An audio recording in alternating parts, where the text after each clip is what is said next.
Hello dear students, welcome to दक्षिणाई classroom. Myself Surya Prakash Rangi. बच्चों, आज हम डिस्कस करेंगे नीट 13 का DT 13 पेपर 13 पेपर। तो चलिए देखते हैं। फर्स्ट फिजिकल केमिस्ट्री का डिस्कशन करते हैं, देन ऑर्गेनिक और इनऑर्गेनिक का डिस्कशन होगा। तो फर्स्ट क्वेश्चन की बात करते हैं। फिजिकल केमिस्ट्री में केमिकल काइनेटिक्स का क्वेश्चन है। गिवन है आपको graph plotted between T log T50 T half versus log concentration is a straight line.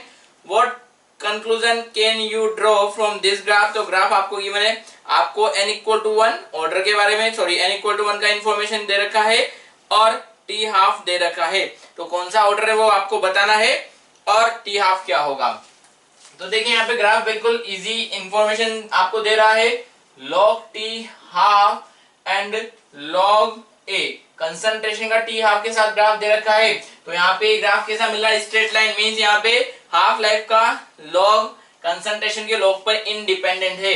तो कौन सा ऑर्डर में ये चीज आपको मिलती है वो आपको सोचना है। तो इस केस में टी हाफ कंसंट्रेशन इंडिपेंडेंट होता है। तो अगर हम बात करें फर्स्ट ऑर्डर जीरो ऑर्डर का, तो जीरो ऑर्डर में टी हाफ क्या होता है, ए नोट अपॉन 2k। तो अगर आप यहाँ पे लॉग टी हाफ यूज में लें तो किसके बराबर होगा, log a naught plus log 1 upon 2k के बराबर, या फिर log t half equal to log a naught minus log 2k के इक्वल, राइट। तो y equal to mx plus c। तो इसका ग्राफ कैसा मिलेगा मुझे, नेगेटिव। यहाँ पे sorry mx plus c intercept कैसा है इसका, नेगेटिव। तो ये कुछ ऐसा ग्राफ आपको मिल रहा होगा, ठीक है। तो ये जीरो ऑर्डर नहीं है। फर्स्ट ऑर्डर की बात करें तो टी हाफ क्या होता है, 0.693 अपॉन k। तो यहाँ पर a है क्या, नहीं है। कंसंट्रेशन पे इंडिपेंडेंट है क्या, यस। तो ये कौन सा ऑर्डर होगा, फर्स्ट ऑर्डर हो जाएगा। इसका टी हाफ क्या होगा, 0.693 अपॉन k। वैसे भी मोस्टली आपको जो क्वेश्चंस होते हैं जीरो ऑर्डर फर्स्ट ऑर्डर से ही होते हैं। तो इसका आंसर क्या होगा, थर्ड हो जाएगा। नेक्स्ट सेकंड क्वेश्चन की बात करते हैं। बोला है Which is not correct expression for first order reaction के लिए कौन सा वाला एक्सप्रेशन इनकरेक्ट है।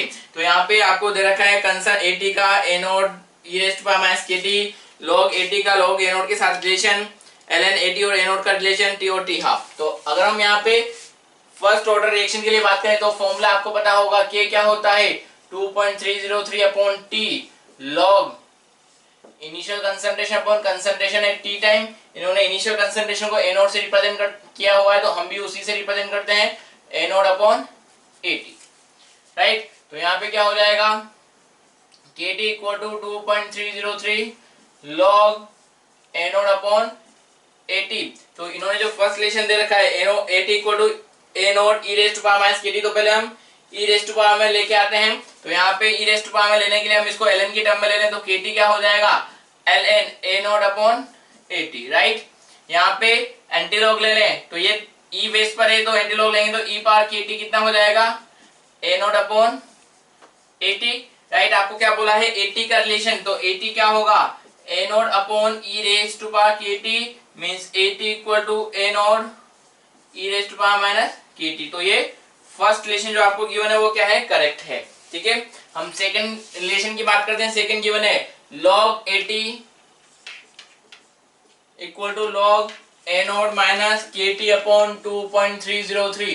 तो इससे हम ये रिलेशन निकालने की कोशिश करते हैं। हमारे पास ये वाला रिलेशन है, राइट। तो इसको क्या करें, KT upon 2.303 equal to log A naught upon T, log A upon B क्या होगा, log A naught minus log AT। तो रिलेशन है log AT equal to log A naught minus KT upon 2.303।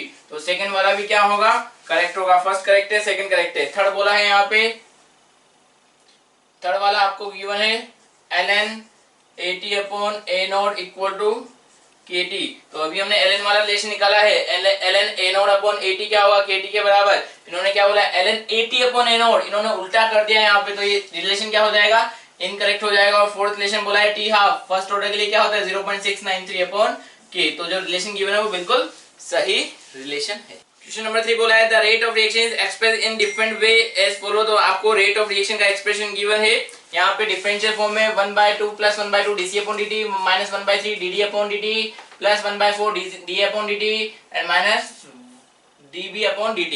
तो आपको पूछा है यहाँ पे रिएक्शन कौन सी होगी, 4 ऑप्शन गिवन है। ये देखिए कि यहाँ पे जो प्लस माइनस साइन लगाया जाता है वो किसके लिए लगाया जाता है, रिएक्टेंट के लिए।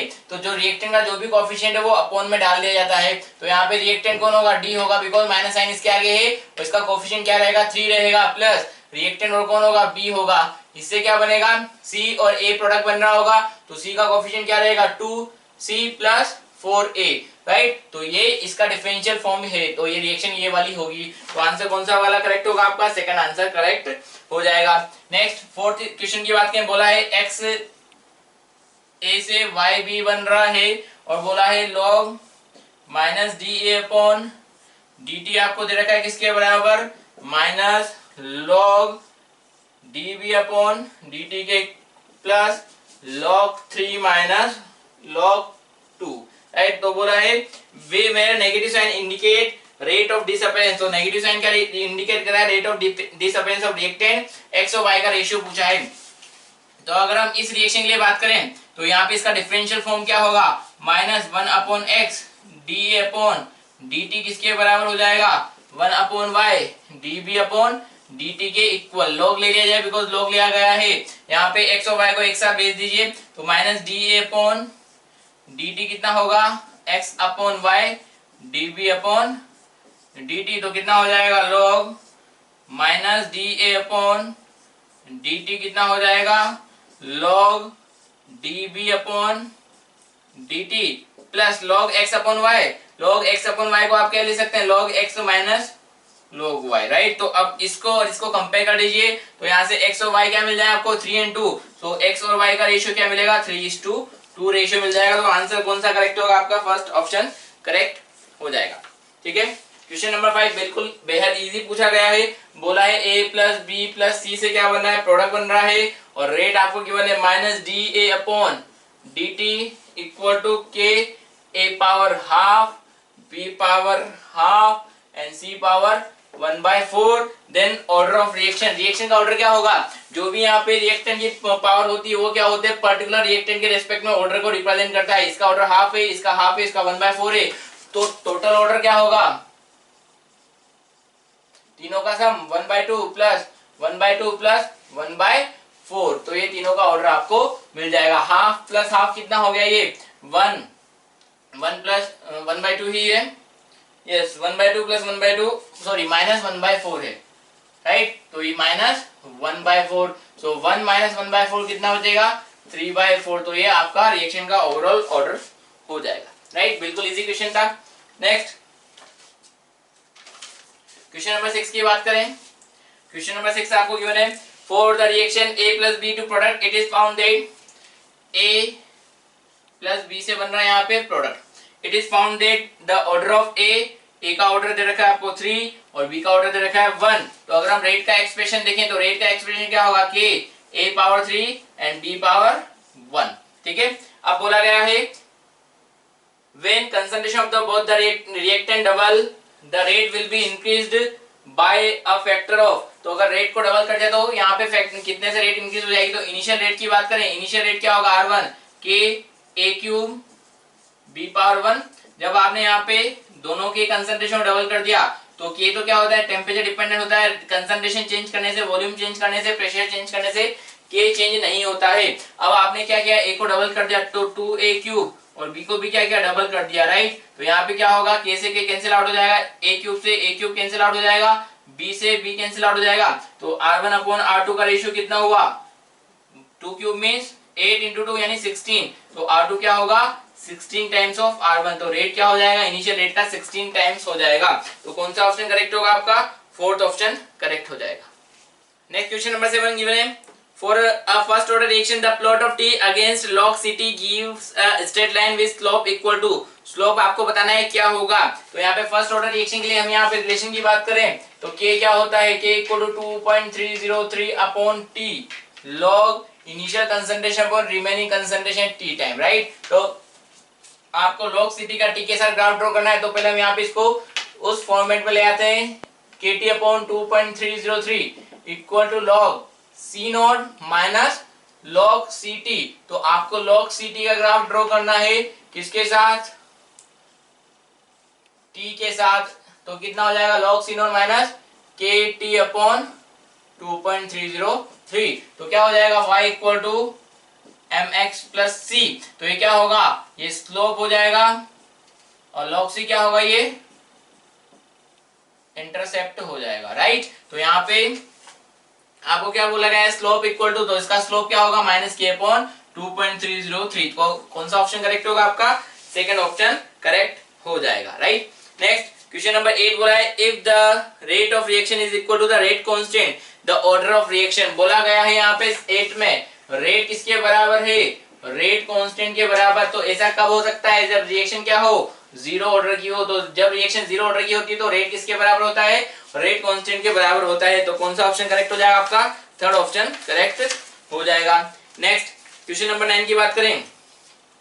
क्वेश्चन नंबर 9 आपको गिवन है, अच्छा क्वेश्चन है, होपफुली आपने क्या होगा, A and B are two different chemical species undergoing first order decomposition with half change period यानी half life period 3 and 4.5। तो फर्स्ट में आपको T half of A दे रखा है कितना 3 minute and T half of B दे रखा है कितना 4.5 मिनट, ठीक है।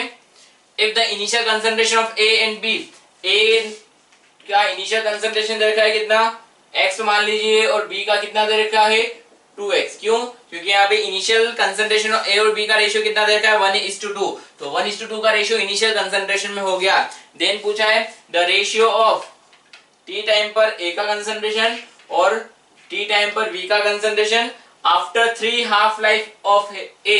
तो 3 half life of A means क्या हो गया, आफ्टर 9 मिनट। तो 9 मिनट के बाद यहाँ पे दोनों की जो रिमेनिंग कंसंट्रेशन उसका रेशियो आपको पूछा गया है। तो रिमेनिंग कंसंट्रेशन कैसे निकालते हैं, अगर आपको हाफ लाइफ गिवन है, सपोज इनिशियल कंसंट्रेशन सपोज किसी की A है, तो अगर हाफ लाइफ का मींस क्या है, आधा खत्म हो जाए। तो अगर फर्स्ट हाफ लाइफ की बात करें T हाफ 1, तो ये कितना होगा A/2। अगर सेकंड नेक्स्ट हाफ लाइफ में क्या होगा, ये A/4 हो जाएगा, तो T half 2। Next half life में क्या होगा, ये A/8 हो जाएगा, तो ये कितना होगा T half 3। Next half life में क्या होगा, ये A/16 हो जाएगा, तो ये कितना होगा T हाफ 4, राइट। तो remaining concentration after n half life क्या होगा 2 पावर n। अगर एक हाफ लाइफ हुआ तो कितना होगा R0/2 यानी A/2। अगर दो हाफ लाइफ हुआ तो 2 पावर n क्या होगा, यहाँ पे number of half life, n क्या होगा, नंबर ऑफ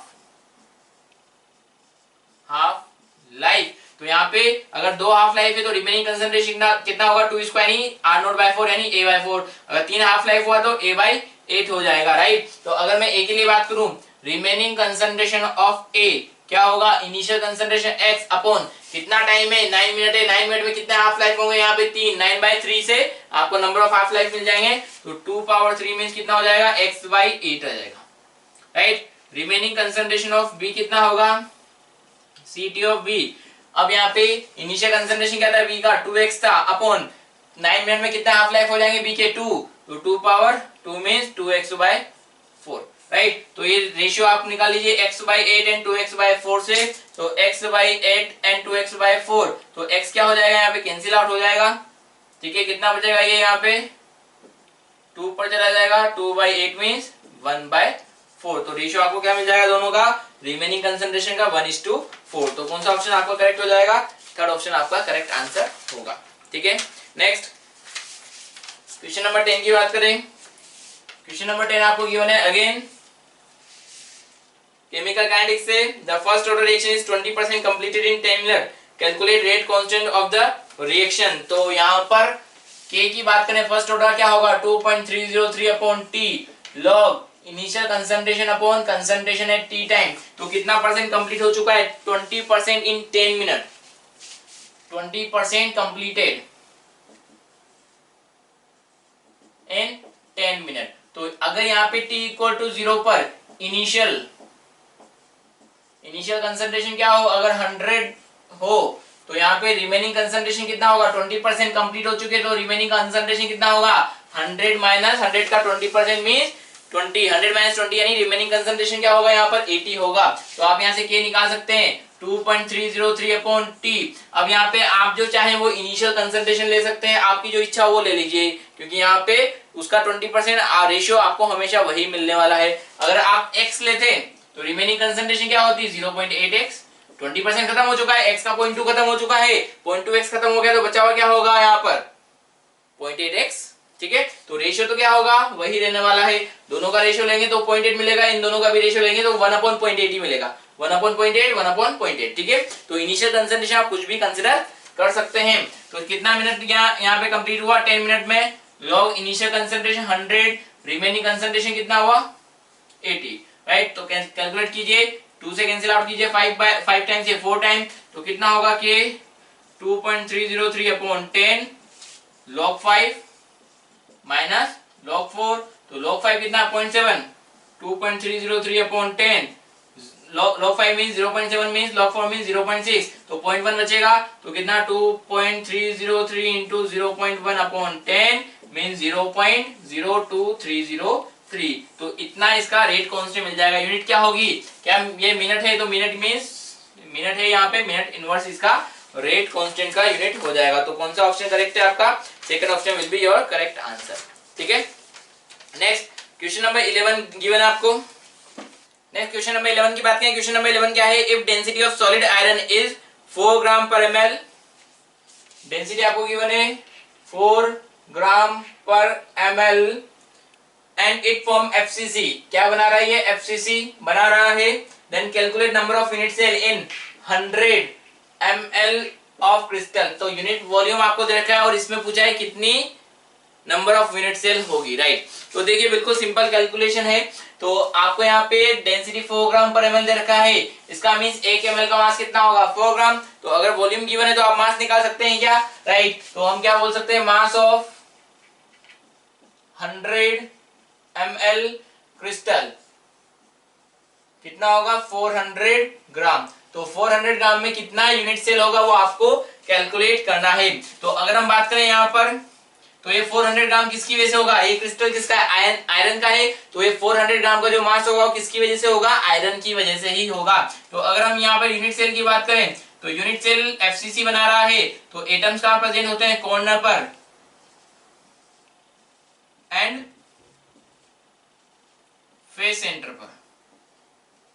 तो Z क्या होता है यहाँ पे FCC का 1/8 into 8 कॉर्नर वाले एटम प्लस हाफ into 6, तो FCC का Z क्या होता है इफेक्टिव नंबर ऑफ एटम 4, यानी इस यूनिट सेल इस क्रिस्टल के एक यूनिट सेल में कितने एटम्स होंगे 4 एटम। अगर 4 एटम प्रेजेंट है, 4 मोल्स ऑफ एटम नहीं है, ओनली 4 एटम्स, एक आयरन एटम, कितने यहाँ पे कितने आयरन एटम है टोटल 4 आयरन एटम है एक यूनिट सेल में। तो अगर आपको यहाँ पर एक यूनिट सेल का मास पता है, तो आपको ये पता है कि इतना मास 4 आयरन एटम का मास एक यूनिट सेल में है, तो 400 ग्राम मास कितने यूनिट सेल में होगा उसका कैलकुलेशन आप यहाँ से कर सकते हैं। तो हम क्या बोले, mass of 1 unit cell, mass of 1 unit cell कितना होगा, 4 आयरन एटम प्रेजेंट होंगे, एक आयरन एटम का मास कितना होता है 56 AMU के बराबर, राइट। ये पॉइंट आपको पता होना चाहिए, एक आयरन एटम का मास क्या होता है 56 AMU के बराबर, यानी 4 into 56 into AMU का वैल्यू कितना होता है 1.66 into 10⁻24 ग्राम। ठीक है, अप्रोक्सीमेट इजी कैलकुलेशन हम इसको 1.6 से यूज में लेंगे। ठीक है, तो एक आयरन एटम का मास आपको इतना था, तो 4 का मास इतना हुआ। अब इतना मास कितनी यूनिट सेल के अंदर है, एक यूनिट सेल के अंदर, तो इतने मास के में कितना यूनिट सेल होगा वो आप यूनिट में लगाइए, since 4 into 56 into 1.66 into 10⁻24 gram present in 1 unit cell. So 1 gram कितने में होगा 1/4 into 56 into 1.66 into 10⁻24 एंड कितना 400 ग्राम, इतना मास कितने में होगा इंटू 400, राइट। तो कितना 100 टाइम्स कैंसिल आउट हो जाएगा।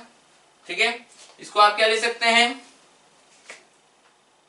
1.6, इजी कैलकुलेशन 1.6, या फिर आप इसको 1/NA भी ले सकते हैं।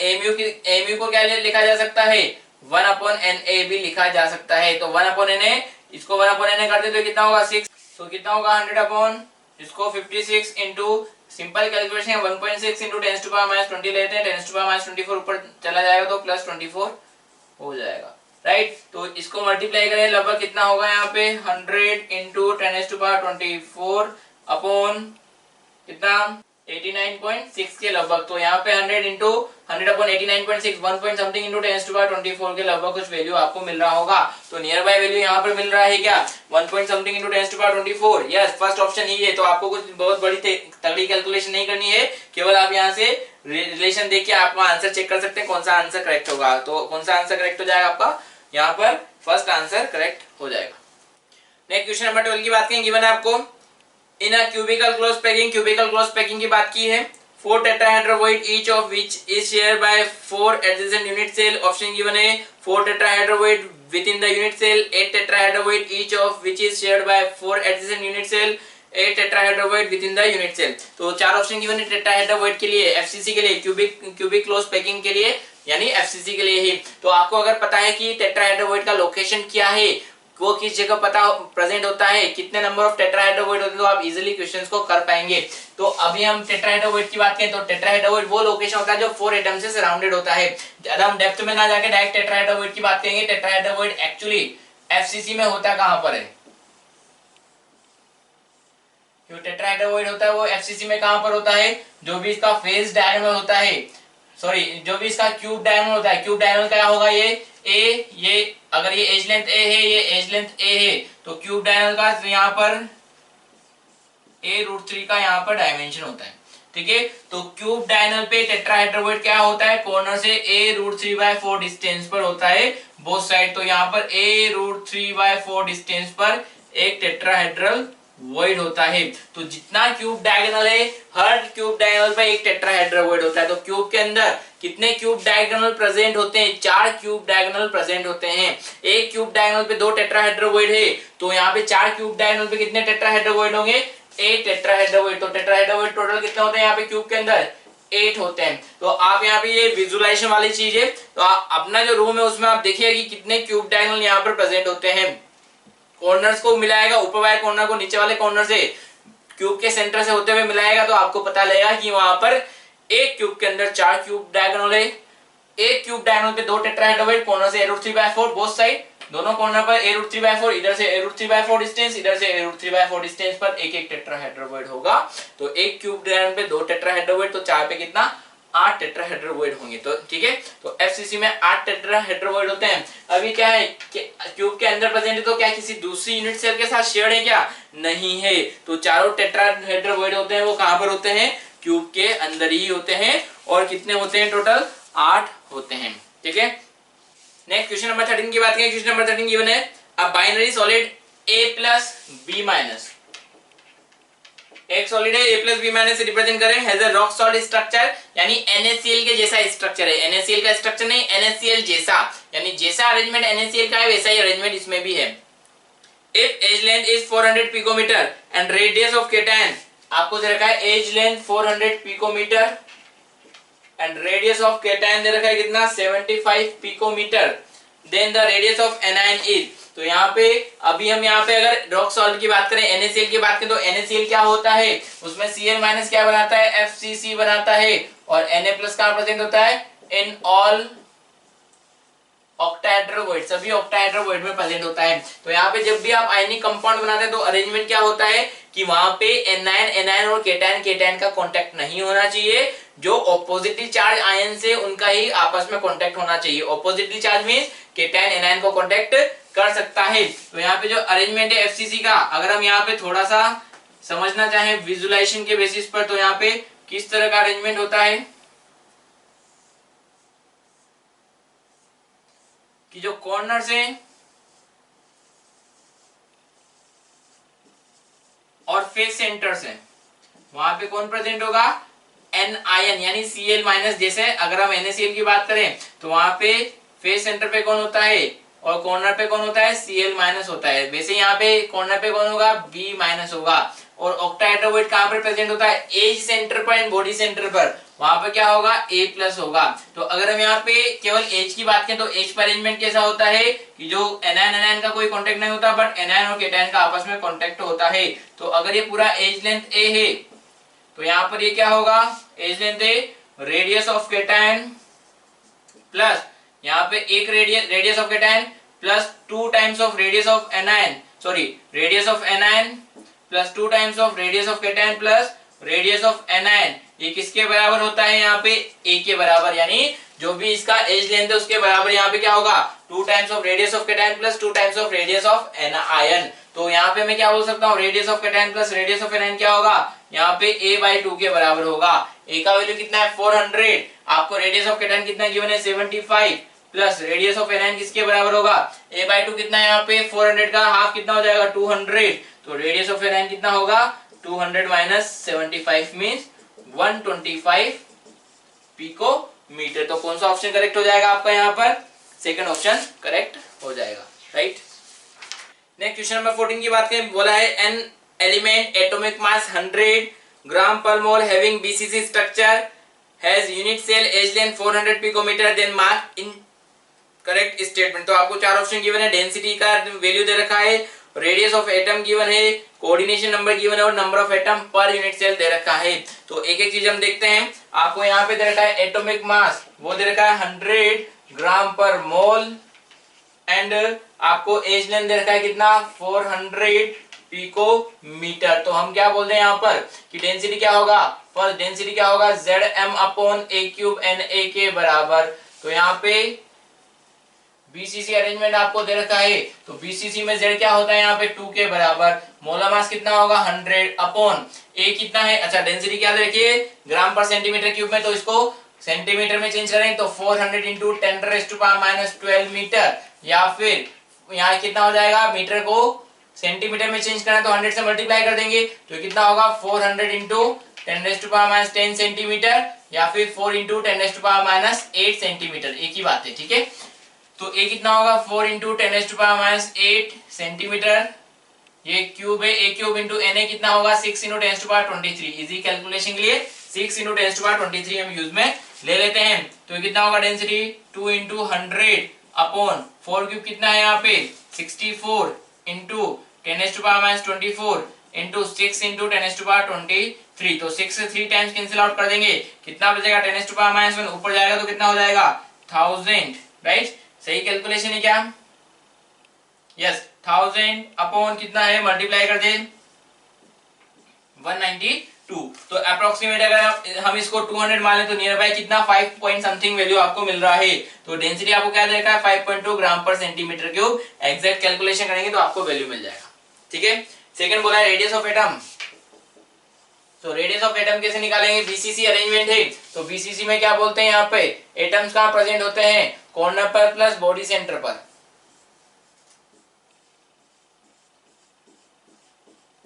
कॉर्नर पर प्लस बॉडी सेंटर पे। तो यहाँ पे जो एटम्स है वो कौन कौन से टच करते हैं, बॉडी सेंटर वाले एटम और कॉर्नर वाले एटम से एक दूसरे को टच कर रहे होते हैं। बॉडी सेंटर में जो अरेंजमेंट है उसमें एटम्स कौन से, जो क्यूब डायगोनल होता है a√3 उस पे जो एटम्स प्रेजेंट होते हैं वो सभी एक दूसरे को टच करते हैं। तो क्यूब डायगोनल पे कौन सा होगा, अगर आप अपने रूम की बात करें तो रूम में अगर क्यूब डायगोनल देखें तो कॉर्नर वाला एटम, बॉडी सेंटर वाला एटम और कॉर्नर वाला एटम, अगले कॉर्नर वाला ये वाला एटम प्लस बॉडी सेंटर वाला एटम एक दूसरे को टच करेंगे। तो a√3 किसके बराबर होता है यहाँ पर 4r के बराबर, तो r पूछा गया है तो क्या होगा a√3/4, तो यहाँ पे a कितना देगा 400 पिकोमीटर, √3 कितना 1.73/4, तो कितना हो जाएगा 173 पिकोमीटर। तो कितना गिवन है आपको यहाँ पर 173 पिकोमीटर, तो करेक्ट है, ठीक है।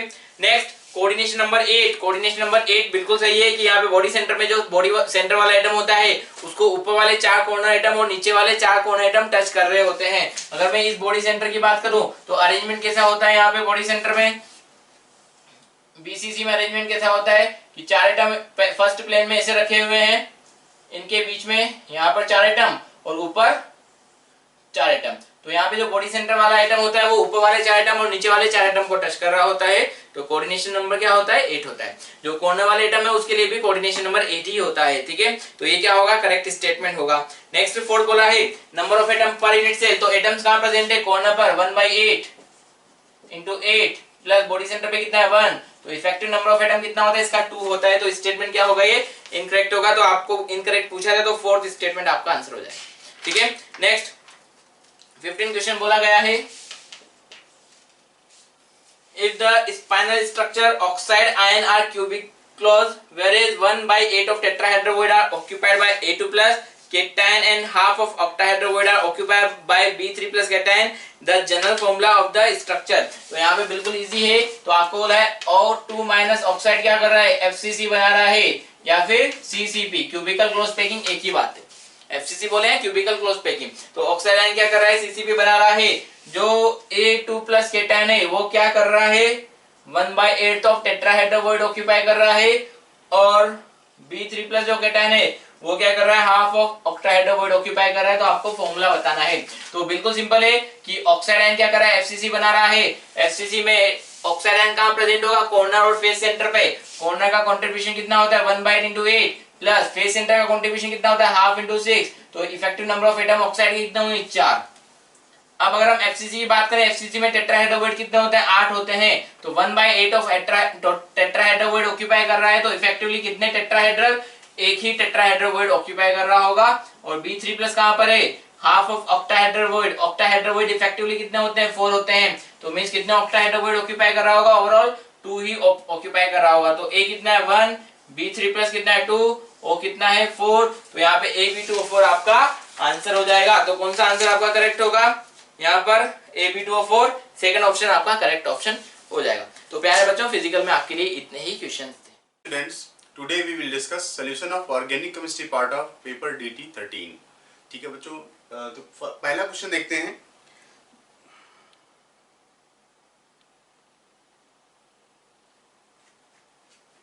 Hello students, today we will discuss solution of organic chemistry part of paper DT13।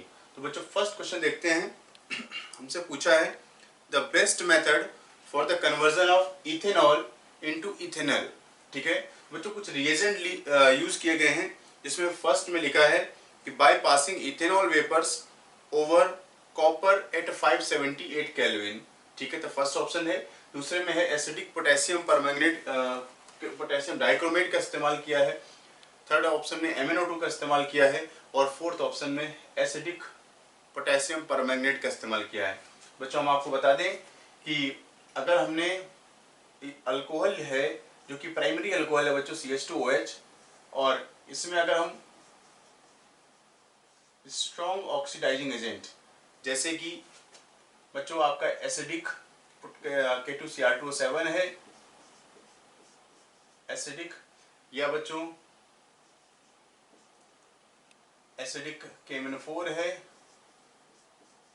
ये क्या करता है बच्चों, ये अल्कोहल को, प्राइमरी अल्कोहल को एसिड में कन्वर्ट कर देता है। ठीक है, तो आपको एसिड नहीं बनाना है, तो इस केस में हम माइल्ड ऑक्सीडाइजिंग एजेंट का इस्तेमाल करते हैं, माइल्ड ऑक्सीडाइजिंग एजेंट। ठीक है, और यहाँ पर बच्चों कॉपर के साथ हीट करना, तो बच्चों ये क्या करता है, हाइड्रोजन निकाल लेता है, डिहाइड्रोजनेशन करता है, और इथेनॉल से जो प्राइमरी अल्कोहल है, इथेनॉल है, उससे इथेनॉल बना देता है। ठीक है, तो ये फर्स्ट मेथड यूज करेंगे। बच्चों अगर हम MnO2 की बात करें तो MnO2 स्पेसिफिक रिएजेंट है, it oxidises only 1 degree 2 degree allylic and benzylic alcohol. ठीक है बच्चों, ये सिंपल प्राइमरी अल्कोहल है, ये एलाइलिक या बेंजाइलिक नहीं है। ठीक है, तो इसका काम, MnO2 का काम है बच्चों 1 डिग्री एलाइलिक और बेंजाइलिक अल्कोहल का ही ऑक्सीडेशन करना। ठीक है, तो यहाँ पर बच्चों हमें आंसर मिला है, कॉपर के साथ अगर हीट करें तो प्राइमरी अल्कोहल जो है एल्डिहाइड बना देता है, अगर सेकेंडरी अल्कोहल है तो वो बच्चों कीटोन बनाता है। ठीक है, नेक्स्ट देखिए क्वेश्चन बच्चों, जिसमें ग्रिग्नार्ड रिएजेंट लिया है और साइनाइड है, उस पर अटैक के बाद हाइड्रोलिसिस हो रहा है, और इस हाइड्रोलिसिस का प्रोडक्ट हमें बताना है बच्चों। तो देखिए CH3 Mgi plus CH3C triple bond N। तो ये ग्रिग्नार्ड न्यूक्लियोफाइल का काम करता है, ये इस कार्बन पर अटैक करेगा, बॉन्ड को तोड़ेगा, और हमें मिलेगा बच्चों CH3 और डबल बॉन्ड N। बच्चों नाइट्रोजन पर नेगेटिव चार्ज लगेगा, मैग्नीशियम आ जाएगा यहाँ पर Mgi। इसके बाद बच्चों होता है हाइड्रोलिसिस, तो हाइड्रोलिसिस पर कार्बन नाइट्रोजन बॉन्ड बच्चों ब्रेक हो जाएगा। हम उसको कुछ इस तरीके से लिख रहे हैं H2, और एक हाइड्रोलिसिस इस तरीके से होगा क्योंकि बच्चों मेटल है, मेटल के साथ OH, और H, ठीक है। तो बना हुआ प्रोडक्ट आप देखिए बच्चों, तो एसीटोन इसका प्रोडक्ट है, तो CH3 double bond O। Organic product की बात करें तो आपका आंसर है एसीटोन, ठीक है। एसीटोन के साथ साथ आप अमोनिया भी बन जाता है, ठीक है। तो जो मेन ऑर्गेनिक प्रोडक्ट है वो है आपका एसीटोन, और प्लस दूसरा है NgOHI, ठीक है। तो जो इस रिएक्शन का जो प्रोडक्ट आपसे पूछा है किसका प्रोडक्ट क्या होगा हाइड्रोलिसिस के बाद, जो ऑर्गेनिक प्रोडक्ट बनता है वो क्या है, दैट इज एसीटोन। तो बच्चों नेक्स्ट क्वेश्चन देखते हैं, जिससे पूछा है रिएक्टिविटी और order of carbonyl compounds for nucleophilic addition, ठीक है। तो बच्चों देखिए कि कार्बोनिल कंपाउंड में आपको पता है बच्चों C डबल बॉन्ड O है, और न्यूक्लियोफाइल का एडिशन करवाते हैं, ठीक है। तो आपको बच्चों पता है कि ये बॉन्ड पोलर है, तो अगर ये बॉन्ड इस तरीके से ब्रेक होगा तो यहाँ पर पॉजिटिव चार्ज बनेगा, इस तरीके से देखिए बच्चों। तो C डबल बॉन्ड O में C पर पॉजिटिव चार्ज है और O पर नेगेटिव चार्ज है, ठीक है। तो न्यूक्लियोफाइल का इस तरीके से एडिशन होता है बच्चों, O माइनस और ये न्यूक्लियोफाइल, ठीक है। बच्चों बात ये डिपेंड करता है कि रेट ऑफ न्यूक्लियोफिलिक एडिशन इस बात पर डिपेंड करता है कि ये वाला जो कार्बन है, कार्बोनिल कार्बन है, इस पर कितना पॉजिटिव चार्ज प्रेजेंट है। ये जितना ज़्यादा डेफिशिएंट होगा न्यूक्लियोफाइल उतनी तेजी से अटैक इस पर जो है अटैक करेगा। अब बच्चों देखिए पहला है फॉर्मेल्डिहाइड, ठीक है। फिर लिया गया बच्चों एल्डिहाइड है, तो RC डबल बॉन्ड OH। फिर है बच्चों एरोमेटिक का एल्डिहाइड है, जिसमें बेंजीन रिंग भी है, ठीक है। इसके बाद बच्चों कीटोन है, और फिर एरोमेटिक कीटोन है बच्चों,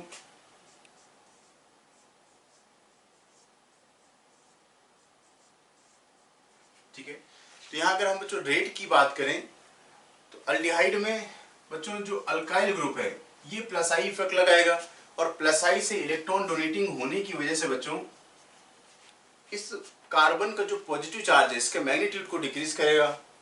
सेम बच्चों यहाँ पर देखें, अगर एरोमेटिक है तो ये अपना रेजोनेंस लगाने लगेगा, तो प्लस एम इफेक्ट लगाएगा, ठीक है। तो अगर हम बच्चों एल्डिहाइड में बात करें तो aliphatic aldehydes are more reactive than aromatic aldehyde, ठीक है। इसी तरीके से बच्चों देखिए हाइड्रोजन में कोई इफेक्ट नहीं लगता, तो formaldehyde is more reactive then alkyl substituted aldehyde, ठीक है।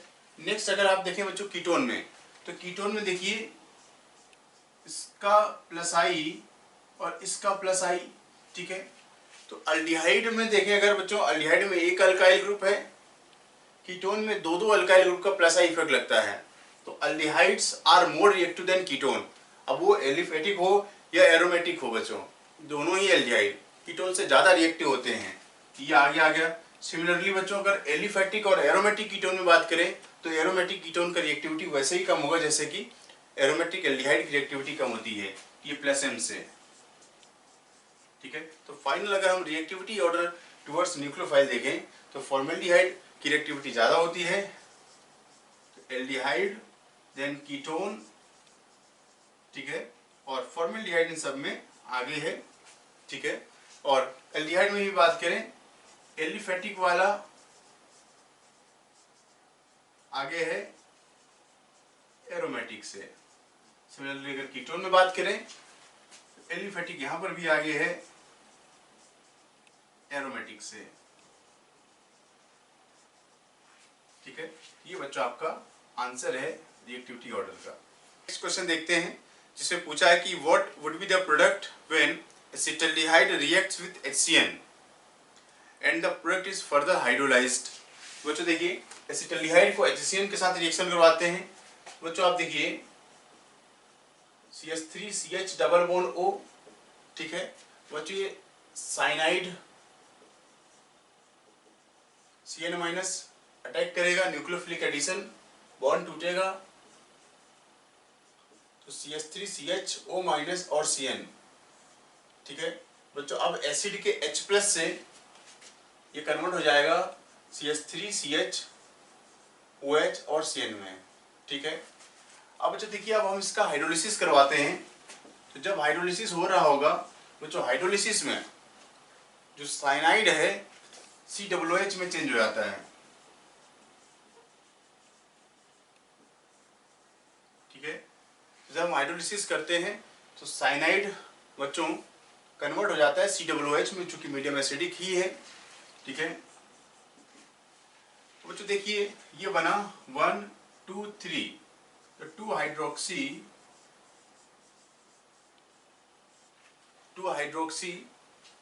प्रोपेनोइक एसिड, ये बच्चों IUPAC नेम है। इसी को बच्चों हम लैक्टिक एसिड भी कहते हैं। ठीक है, ये दोनों ही प्रोडक्ट का फॉर्मेशन होता है। क्वेश्चन देखते हैं जिसमें कह रहा है कि vapour density of a compound is 29। ठीक है, which reacts with iodine and NaOH to form yellow compound, the compound is. तो ये जो कंपाउंड है ये क्या है, आपसे ये पूछ रहा है इसके बारे में। तो ध्यान दीजिए, आयोडीन और NaOH के साथ जो रिएक्शन हो रही है इसको हम बोलते हैं आयोडोफॉर्म टेस्ट। ठीक है, और येलो प्रेसिपिटेट का फॉर्मेशन भी बच्चों आयोडोफॉर्म का होता है CHI3। ठीक है, तो इसका बच्चों येलो प्रेसिपिटेट बनता है आयोडोफॉर्म का। अब देखिए आयोडोफॉर्म टेस्ट कार्बोनिल कंपाउंड और अल्कोहल में होता है। ठीक है, तो आपको बच्चों पता है कि ऐसा कार्बोनिल कंपाउंड इसके पास अल्फा CH3 हो और अल्कोहल कुछ इस तरीके का जिसके पास बीटा CH3 हो, ऐसे carbonyl compound haloform test iodoform test देते हैं। तो बच्चों ये एसिड है, ये तो नहीं देगा, यहाँ पर इन दोनों में से हो सकता है, तो ये कंडीशंस को फॉलो करते हैं और ये भी नहीं होगा। अब बात करते हैं, तो जब ये कंडीशंस फॉलो हो रही होगी तो एक हिंट दिया है, क्योंकि हेलोफॉर्म टेस्ट बच्चों दोनों में ही हो जाएगा, लेकिन आपको हिंट दे रखा है कि उस कंपाउंड का वेपर डेंसिटी 29 है। बच्चों अगर हम मोलिकुलर वेट निकालें तो 2 टाइम्स वेपर डेंसिटी, तो 2 × 29, तो इसका वेट आ जाएगा बच्चों, कंपाउंड का जो मोलिकुलर वेट है, molecular weight of the compound आ गया बच्चों आपको 58। तो ऐसा कंपाउंड देखना है जिसका मोलिकुलर वेट 58 है। तो ये कंपाउंड है, इसका अगर हम मोलिकुलर वेट निकालें तो आपको निकल कर आएगा, इसका मोलिकुलर वेट है बच्चों 58। तो आंसर मिला बच्चों आपको। अब ये 3 नहीं होगा क्योंकि 3 उस मोलिकुलर वेट को सेटिस्फाई नहीं करता है जो हमें चाहिए। ठीक है, तो बड़ा ही अच्छा इंपॉर्टेंट सवाल है। नेक्स्ट क्वेश्चन देखते हैं जिसमें पूछा है स्टीफेंस रिडक्शन के बारे में। Stephens reaction is the reaction involving. तो बच्चों स्टीफेंस जो रिडक्शन है ये किस तरीके की रिएक्शन होती है, इसमें क्या होता है ये पूछा है। बच्चों ध्यान दीजिए, स्टीफेंस रिडक्शन में जो साइनाइड ग्रुप होता है इसका हम रिडक्शन करवाते हैं बच्चों SnCl2 और HCl के साथ। बच्चों ये पार्शियल रिडक्शन कहलाता है, पार्शियल रिडक्शन। ठीक है, इस रिडक्शन में देखिए बच्चों क्या होता है कि जब SnCl2 HCl से कंबाइन करता है तो प्रोडक्ट बनता है बच्चों SnCl4 + 2H। ठीक है, बच्चों इस हाइड्रोजन से साइनाइड का रिडक्शन होता है। देखिए ट्रिपल बॉन्ड है, 2H मिले हमें बच्चों, ये मिल जाएगा बच्चों RCH डबल बॉन्ड NH। ठीक है, इसको हम बोलते हैं बच्चों एल्डिमीन। इमीन है बच्चों, ये CH double bond NH imine है। अब बच्चों हम इसके बाद इसका हम हाइड्रोलिसिस करवाते हैं। तो जब हम हाइड्रोलिसिस करवाएंगे तो बच्चों ये कार्बन नाइट्रोजन बॉन्ड हाइड्रोलिसिस से टूट जाता है और हमें मिलता है बच्चों एल्डिहाइड प्लस अमोनिया। बच्चों साइनाइड से एल्डिहाइड बनाने का ये मेथड होता है जिसको हम स्टीफेंस रिडक्शन कहते हैं। तो यही आपसे पूछ रहा है, ऑप्शंस में इस तरीके से लिखा गया है। तो बच्चों इसको देखिए किस तरीके से लिखा है। तो फर्स्ट ऑप्शन में दिया है रिडक्शन ऑफ एल्केनोइल क्लोराइड। तो बच्चों ये एल्केनोइल क्लोराइड का रिडक्शन नहीं है। ठीक है, तो फर्स्ट ऑप्शन नहीं रहा। सेकंड में लिखा है कि रिडक्शन ऑफ अल्काइल आइसोसाइनाइड। तो बच्चों ये अल्काइल आइसोसाइनाइड भी नहीं है, साइनाइड का रिडक्शन है। ठीक है, थर्ड ऑप्शन में लिखा है रिडक्शन ऑफ अल्काइल साइनाइड, बिल्कुल सही बात है, विथ SnCl2 and HCl, बिल्कुल सही बात है बच्चों। And hydrolysing the intermediate aldimine. तो बच्चों एल्डिमीन है, इसका हाइड्रोलिसिस करवाते हैं, एल्डिहाइड का फॉर्मेशन होता है। इसका आंसर है बच्चों आपका 3। फोर्थ ऑप्शन में लिखा है कि रिडक्शन ऑफ कार्बोनिल कंपाउंड। तो बच्चों कार्बोनिल कंपाउंड का ये रिडक्शन नहीं होता है। तो स्टीफेंस रिडक्शन बच्चों बहुत ही इंपॉर्टेंट रिएक्शन है, NCERT में भी दिया हुआ है, जिसमें हम SnCl2 और HCl के इस्तेमाल से और प्रोडक्ट जो इंटरमीडिएट बनता है एल्डिमीन उसका हाइड्रोलिसिस करते हैं तो एल्डिहाइड का फॉर्मेशन होता है। तो नेक्स्ट क्वेश्चन देखते हैं। क्वेश्चन में पूछ रहा है कि if aldehyde is treated with Benedict और फेलिंग सोल्यूशन। ठीक है बच्चों, तो बेनेडिक्ट सोल्यूशन है इसमें हम कॉपर सल्फेट लेते हैं और कॉम्प्लेक्स विथ सिट्रेट आयन, और बच्चों जो फेलिंग सोल्यूशन है उसमें भी हम कॉपर सल्फेट लेते हैं complex with sodium potassium tartrate. ठीक है, इन दोनों ही केसेस में कॉपर सल्फेट का हम इस्तेमाल करते हैं। तो कॉपर सल्फेट बच्चों कॉपर +2 वाले फॉर्म में रहता है। ठीक है, the following change occurs in the system.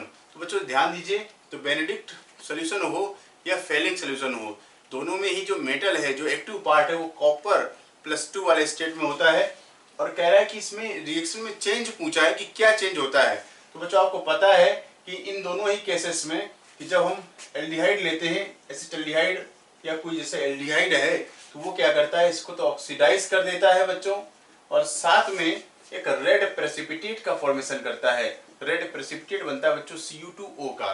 तो ध्यान दीजिए यहाँ पर, तो यहाँ पर अगर आप देखें तो कॉपर का +1 स्टेट है जो रिएक्शन में चेंज होता है। इसका मतलब कि Cu+2 से Cu+ में आ जाता है, +1 स्टेट में आ जाता है, और RCHO जो होगा बच्चों कंपाउंड, उसका ऑक्सीडेशन हो जाता है COO- में। तो अगर हमने एसिटाल्डिहाइड लिया है तो एसिटेट आयन बन जाएगा।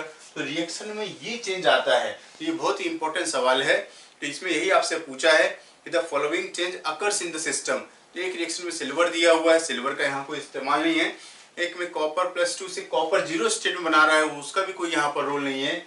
और थर्ड ऑप्शन है जिसमें लिखा है कॉपर +2 से कॉपर प्लस में चेंज हो जाता है। बच्चों ये बात बिल्कुल सही है। तो इसका आंसर है बच्चों 3। एक में लिखा है कि सोडियम प्लस से सोडियम 0 स्टेट में चला जाता है, इसका यहाँ पर कोई लेना देना नहीं है। तो बेनेडिक्ट सोल्यूशन हो या फेलिंग सोल्यूशन हो, इसमें एक्टिव मेटल क्या है बच्चों जो पार्टिसिपेट करता है रिएक्शन में, वो है कॉपर +2 और कॉपर प्लस में चेंज होता है। अगर हम बच्चों टॉलरेंस टेस्ट की बात कर रहे होते हैं तो वहां पर हम सिल्वर नाइट्रेट लेते हैं जिसमें सिल्वर प्लस है और सिल्वर मिरर का फॉर्मेशन होता है। तो सिल्वर मिरर में बच्चों सिल्वर +1 से 0 स्टेट में आता है। ये तब लेंगे जब हम टॉलरेंस से रिएजेंट का इस्तेमाल कर रहे होंगे। तो इसी तरीके क्वेश्चन इसमें टॉलरेंस से भी पूछा जा सकता है। ठीक है बच्चों, इसके बाद देखिए नेक्स्ट क्वेश्चन देखते हैं।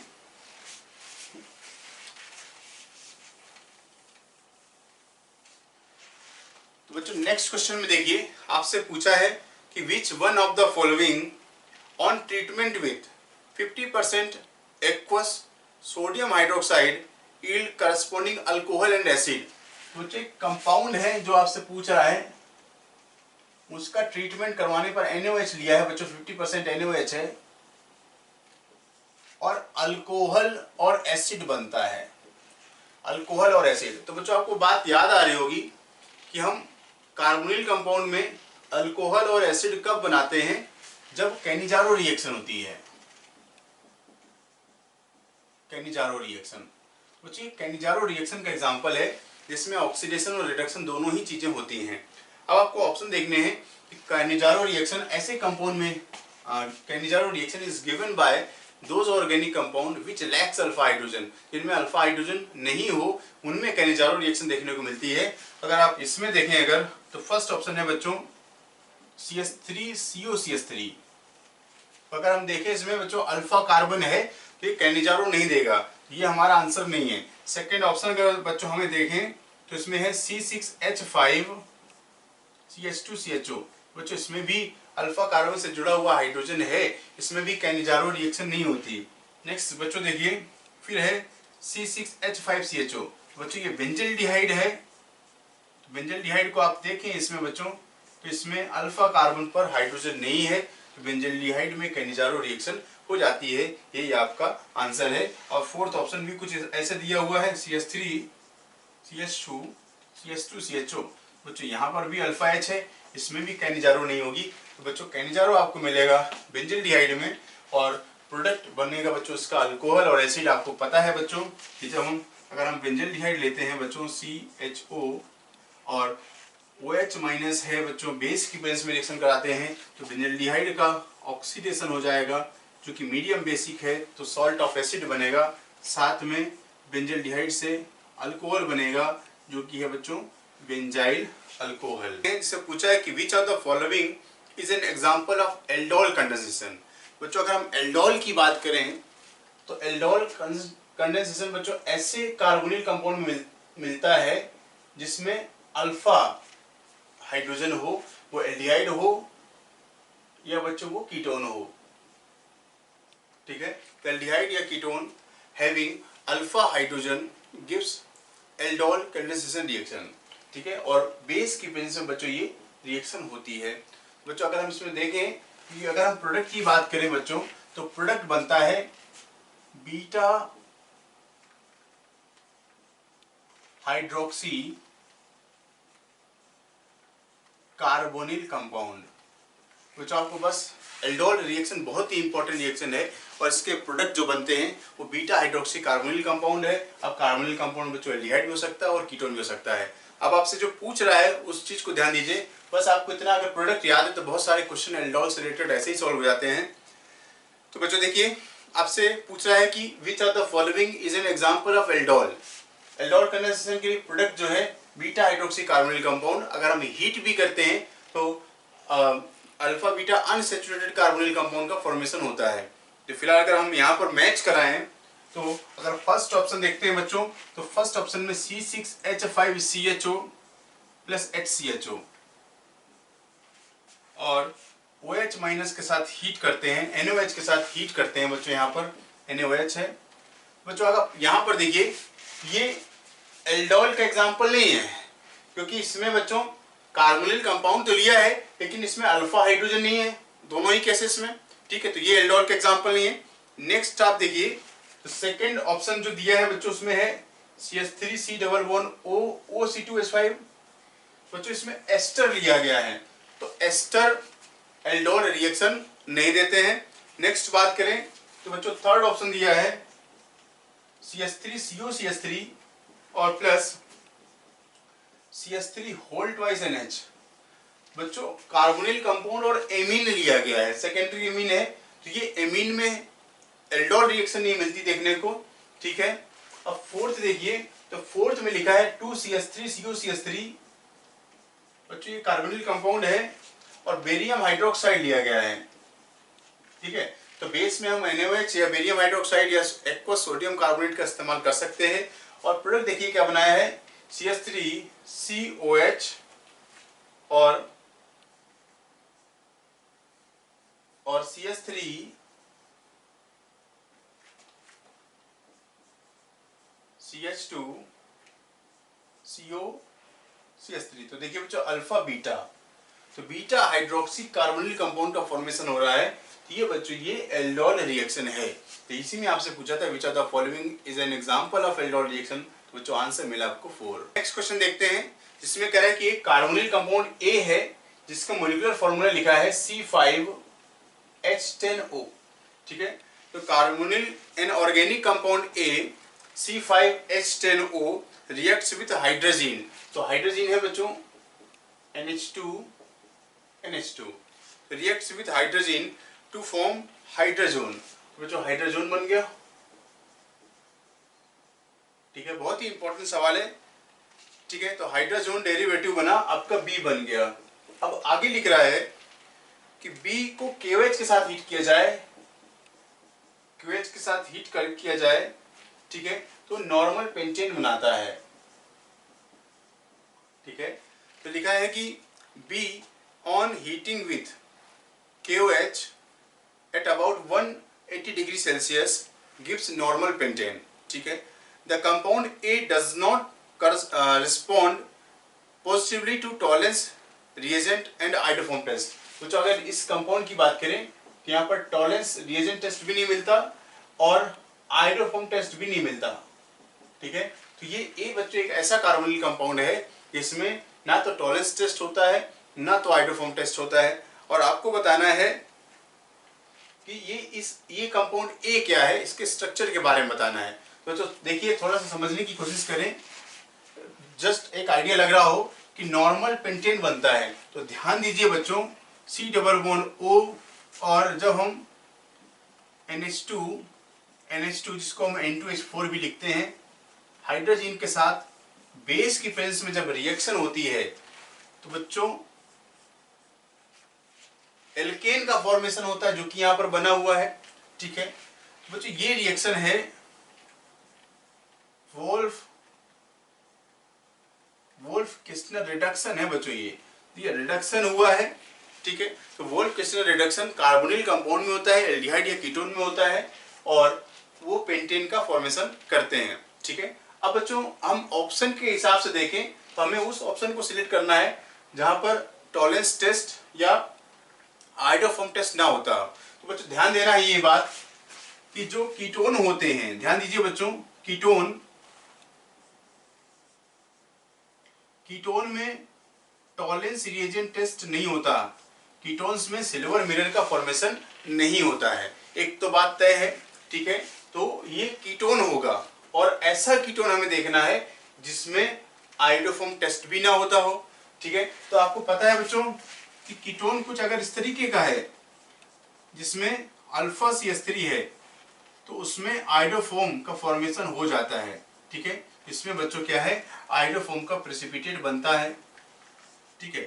तो हमें ऐसा कीटोन नहीं देखना है जिसमें अल्फा CH3 प्रेजेंट है। तो बच्चों हम ऑप्शन के हिसाब से चलें तो पहली बात तो बच्चों इसमें टॉलरेंस टेस्ट नहीं होता है। तो फर्स्ट ऑप्शन में बच्चों आपको दिया है, फर्स्ट ऑप्शन में जो कंपाउंड दिया है 1 2 3 4 5 कार्बन का है वो एल्डिहाइड है। तो एल्डिहाइड बच्चों यहाँ पर नहीं जाएगा क्योंकि एल्डिहाइड में टॉलरेंस टेस्ट हो जाएगा, तो ये नहीं फिट बैठा। सेकेंड ऑप्शन अगर आप देखेंगे बच्चों तो एक ऐसा कीटोन दिया हुआ है जिसमें COCH3 है, तो हमें ऐसा कीटोन भी नहीं चाहिए क्योंकि उसमें आइडोफॉर्म टेस्ट हो जाता है, और अब आपके लिए बताया कि उसमें आइडोफॉर्म टेस्ट नहीं होना चाहिए, तो ये भी नहीं फिट बैठा। अगर हम नेक्स्ट ऑप्शन में देखें, थर्ड ऑप्शन में, तो थर्ड ऑप्शन में देखिए बच्चों कुछ ऐसा दिया हुआ है, तो ये बिल्कुल फिट बैठेगा क्योंकि बच्चों ये कीटोन है, कीटोन में टॉलरेंस टेस्ट नहीं मिलेगा, सिल्वर मिरर का फॉर्मेशन नहीं होगा, और इस कीटोन में बच्चों देखिए अल्फा CH3 नहीं है तो हेलोफॉर्म भी नहीं फॉर्मेशन होगा, तो यही आंसर है बच्चों आपका, ठीक है। बच्चों नेक्स्ट क्वेश्चन देखते हैं जिसमें अमोनियम एसीटेट को पहले तो हीट किया गया है, तो जब हम बच्चों उसको हीट करेंगे तो ये अमाइड का फॉर्मेशन करता है, बहुत ही इंपॉर्टेंट रिएक्शन है बच्चों, इसको रट लेना है पूरी तरीके से। तो अमाइड बना। अब बच्चों P2O5 लिया, अब P2O5 का रोल देखिए, P2O5 क्या है, डिहाइड्रेटिंग एजेंट है,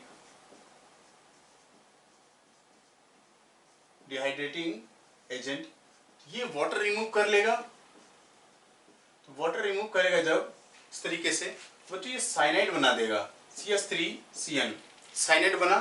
तो ये कंपाउंड है बच्चों आपका Y।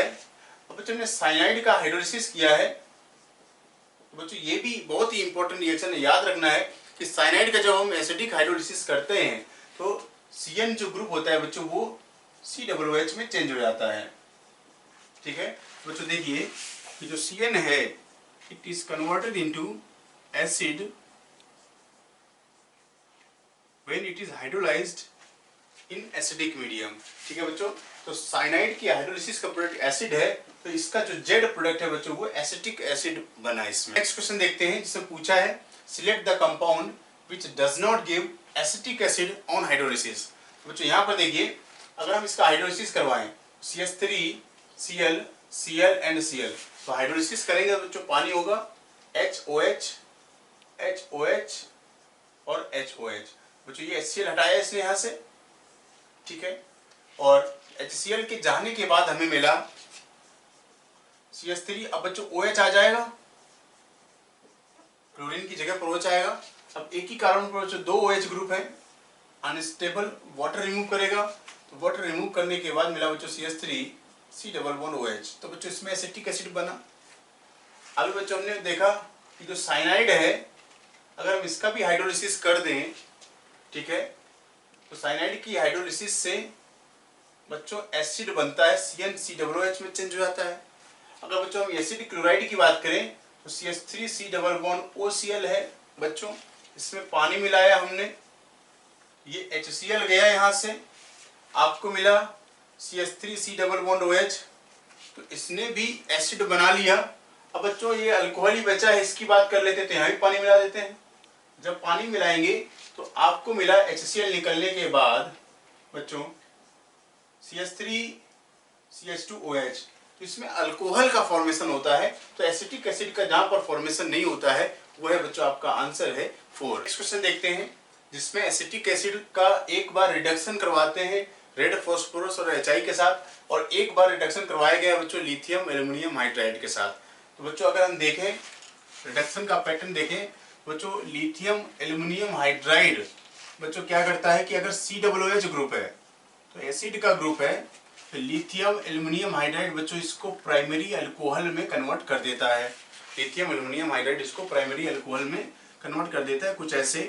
बच्चों lithium aluminium hydride reducing agent है, तो पहले तो इसने एल्डिहाइड बना लिया, ठीक है। अब फिर से एल्डिहाइड का भी रिडक्शन होता है बच्चों, तो ये कन्वर्ट हो गया बच्चों OH, और ये H और H मिलके बना बच्चों CH2OH, ठीक है। अब अगर हम बच्चों रेड फॉस्फोरस की बात करें तो रेड फॉस्फोरस क्या करता है, ये किसी भी तरीके का जो कार्बोनिल कोई भी कंपाउंड है, एसिड हो, एस्टर है, या अल्कोहल है, या एल्डिहाइड कीटोन है, उसको बच्चों ये एल्केन में कन्वर्ट करवा देता है, एल्केन। तो इसका बना हुआ प्रोडक्ट एल्केन होगा। तो अगर हम B की बात करें तो B जो है बच्चों वो CH3CH2OH, जितने कार्बन बच्चों एसिड में है उतने ही कार्बन का अल्कोहल बन जाएगा, और जितने कार्बन इस एसिड में है रेड फास्फोरस के साथ बच्चों उतने ही कार्बन का एल्केन बन जाएगा। अगर हम एल्केन की बात करें तो बच्चों ये CnH2n+2 is the general formula, और अगर हम बच्चों इस अल्कोहल की बात करें तो CnH2n+2O is the general formula of this alcohol. आप इसको ऐसे भी लिखें तो CnH2n+1OH, ठीक है, ये इसके जनरल फॉर्मूला है। तो बच्चों अब बात करें A और B जो प्रोडक्ट बने हैं, क्वेश्चन क्या पूछ रहा है, क्वेश्चन में एक रिएक्शन गिवन है और what is not true for A and B। तो बच्चों देखिए पहला ऑप्शन देखते हैं कि A इज हाइड्रोकार्बन, ये बात सही है बच्चों, of general formula CnH2n+2 while B belongs to alkanol। तो बच्चों B एक अल्कोहल है, तो पहला स्टेटमेंट बिल्कुल सही है। हम दूसरे स्टेटमेंट की बात करते हैं, A can be obtained by reducing। तो बच्चों A को कह रहा है कि अगर हम सेकंड ऑप्शन है कि अगर हमने CH3CH2Cl का रिडक्शन करवाया तो क्या A बनेगा, तो बिल्कुल बन जाएगा बच्चों। अगर हम इसका रिडक्शन करेंगे तो इससे CH3CH3 एल्केन का फॉर्मेशन होगा जो कि A है, ठीक है, ये बात सही है। तो A can be obtained by reducing CH3CH2Cl while B by its hydrolysis। तो अगर हम बच्चों इसका हाइड्रोलिसिस करवा दें, हाइड्रोलिसिस में बच्चों पानी होगा, तो पानी से भी अल्काइल क्लोराइड बच्चों अल्कोहल बना देता है प्लस HCl, ठीक है। तो B इसके हाइड्रोलिसिस से बनता है, तो ये B बन गया। बच्चों ये वाला बात भी बिल्कुल सही है, ठीक है। अब C की बात, थर्ड स्टेटमेंट की बात करें, थर्ड ऑप्शन की बात करें तो A इज एल्कीन। तो बच्चों A एल्कीन नहीं है, क्या है, एल्केन। जो नहीं सही है वही आंसर है बच्चों आपका थर्ड ऑप्शन है, ठीक है। और फिर कह रहा फोर्थ ऑप्शन में अगर देखें तो A and B both belongs to different homologous series. बिल्कुल बात सही है, ये एल्केन है और ये अल्कोहल है, दोनों डिफरेंट कंपाउंड है, दोनों का डिफरेंट होमोलॉगस सीरीज है। इसमें साइनाइड है, हाइड्रोलिसिस किया है, X बना, और डाइजोमीथेन के साथ Y बनाया है, हमें X और Y को आइडेंटिफाई करना है। बच्चों बिल्कुल सही बात है, हमने अभी पढ़ा है कि साइनाइड का अगर हम हाइड्रोलिसिस करें तो एक एसिड बनता है RCOOH, ठीक है। तो बच्चों कार्बोक्सिलिक एसिड का फॉर्मेशन हो जाएगा, कार्बोक्सिलिक एसिड, ठीक है। तो कार्बोक्सिलिक एसिड बन गया। अब देखिए डाइजोमीथेन, तो डाइजोमीथेन क्या है बच्चों, CH2N2, ये डाइजोमीथेन है। अब डाइजोमीथेन के साथ इसका रिएक्शन होकर के जो Y बन रहा है वो क्या है बच्चों, X तो आ गया। अब अगर हम Y की बात करें तो बच्चों देखिए C=OH RCOOH प्लस, तो डाइजोमीथेन को बच्चों हम लिख रहे हैं, स्ट्रक्चर बनाते हैं, ठीक है। ये है बच्चों डाइजोमीथेन। बच्चों देखिए ये एसिड है, ठीक है, और कार्बन पर नेगेटिव चार्ज, तो इसके एसिडिक H को खींच लेगा। तो इसके एसिडिक H को जब खींचेगा तो हमें मिलेगा बच्चों RC=O और साथ में मिलेगा बच्चों हमें CH3N+, ठीक है। अब बच्चों देखिए अब यहाँ पर क्या होता है कि नाइट्रोजन पर पॉजिटिव चार्ज है, तो N2 एक अच्छा लीविंग ग्रुप भी है, ये एक लीविंग ग्रुप भी है, तो नाइट्रोजन अपना पॉजिटिव चार्ज खत्म करना चाहेगा। तो अब यहाँ पर बच्चों एक अटैक होता है, ये ऑक्सीजन पर नेगेटिव चार्ज ये अपनी न्यूक्लियोफाइल बन जाएगा, ये जब इस पर अटैक करेगा तो ये नाइट्रोजन बच्चों यहाँ से लीव कर जाएगा। तो नाइट्रोजन का लीविंग पावर अच्छा होने की वजह से ये लीव करेगा और हमें मिलेगा बच्चों RC≡O तो एस्टर का फॉर्मेशन होता है। तो ये इंपॉर्टेंट रिएक्शन है कि अब अगर हम डायरेक्टली देखें बच्चों कि RCOOH और तो जब हम CH2N2 लेते हैं तो ये OH बॉन्ड के अंदर CH2 इंसर्ट कर जाता है, तो आपको क्या मिलता है बच्चों RC≡OCH3। ठीक है, तो ये एस्टर का फॉर्मेशन यहाँ पर होता है एसिड से। तो नेक्स्ट क्वेश्चन देखते हैं जिसमें एसिटिक एसिड लिया गया है, कैल्शियम कार्बोनेट है, A बना, हीट किया B बना, और B में हमने hydroxyl NH2OH is the hydroxyl मिलाया है, C बना, और C क्या है ये हमें पूछा है। तो बच्चों ध्यान दीजिए कि ये एसिड है और कैल्शियम कार्बोनेट, तो बच्चों यहाँ पर बनेगा आपका कैल्शियम सॉल्ट ऑफ एसिड जिसको हम बोलते हैं कैल्शियम एसीटेट। तो देखिए कि जैसे CH3COOH के साथ कैल्शियम कार्बोनेट, जो बेसिक बेस है ये कैल्शियम कार्बोनेट, और ये एसिड है और ये बेस है, तो एसिड बेस रिएक्शन से सॉल्ट का फॉर्मेशन होता है। तो बच्चों यहाँ पर कैल्शियम सॉल्ट ऑफ एसिड बनेगा। कौन सा बनेगा बच्चों ये कैल्शियम सॉल्ट ऑफ एसिड। अब जो कैल्शियम सॉल्ट ऑफ एसिड चूंकि एसिड है एसिटिक एसिड, तो कैल्शियम सॉल्ट ऑफ एसिड बना बच्चों आपको CH3COO2Ca, तो कैल्शियम एसीटेट का फॉर्मेशन हुआ। अब कैल्शियम एसीटेट को बच्चों हम हीट करते हैं, तो CH3COO और बच्चों ये Ca। बच्चों जब हम इसको हीट करते हैं तो हीट करने पर बच्चों कैल्शियम कार्बोनेट तो अलग हो जाएगा, ठीक है, इस तरीके से। ठीक है, अब बचा क्या आपको वो देख लीजिए, तो CH3 है, C≡O है, और ये वाला पार्ट क्या है बच्चों यहाँ पर CH3 है, तो एसीटोन बन जाता है। तो ये हीटिंग है, इसी को हम बोलते हैं dry distillation of calcium salt. वो बच्चों एसिड में एसिटिक एसिड का सॉल्ट हो सकता है या फॉर्मेटाइन वगैरह भी हो सकता है। तो ये एसीटोन बना, यहाँ पर एसीटोन बनाने का ये मेथड भी आ गया बच्चों, बहुत ही इंपॉर्टेंट रिएक्शन। अब बात करते हैं बच्चों हाइड्रोक्सिल एमीन की। तो हाइड्रोक्सिल एमीन में H2NOH न्यूक्लियोफिलिक एडिशन वाली रिएक्शन है बच्चों। ये यहाँ से पानी गया और हमें मिला CH3 डबल बॉन्ड बच्चों NOH और CH3। ये ऑक्साइम का फॉर्मेशन होता है बच्चों, ये कार्बोनिल कंपाउंड का रिएक्शन है, ऑक्साइम का फॉर्मेशन हुआ, तो एसीटोन से बना है, इसको बोलते हैं एसिटोक्साइम। तो बच्चों ये आपका C प्रोडक्ट है जो हमसे पूछा था। इस रिएक्शन का जो C प्रोडक्ट है वो क्या है, एसिटोक्साइम।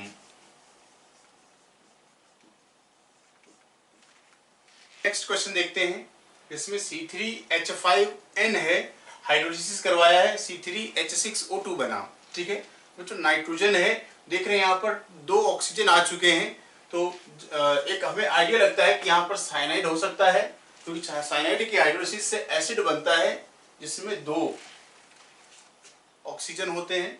अब बच्चों क्लोरीन और फास्फोरस का इस्तेमाल कर रहे हैं, तो अगर हम समझ रहे हैं कि एसिड में बच्चों ऐसी रिएक्शंस में हमें एक जनरल आइडिया होना जरूरी है कि कैसी कौन सी रिएक्शन किस जगह पर होती है। तो जो एसिड में रेड फास्फोरस और क्लोरीन के साथ एक रिएक्शन होती है जिसको हम बोलते हैं HVZ रिएक्शन।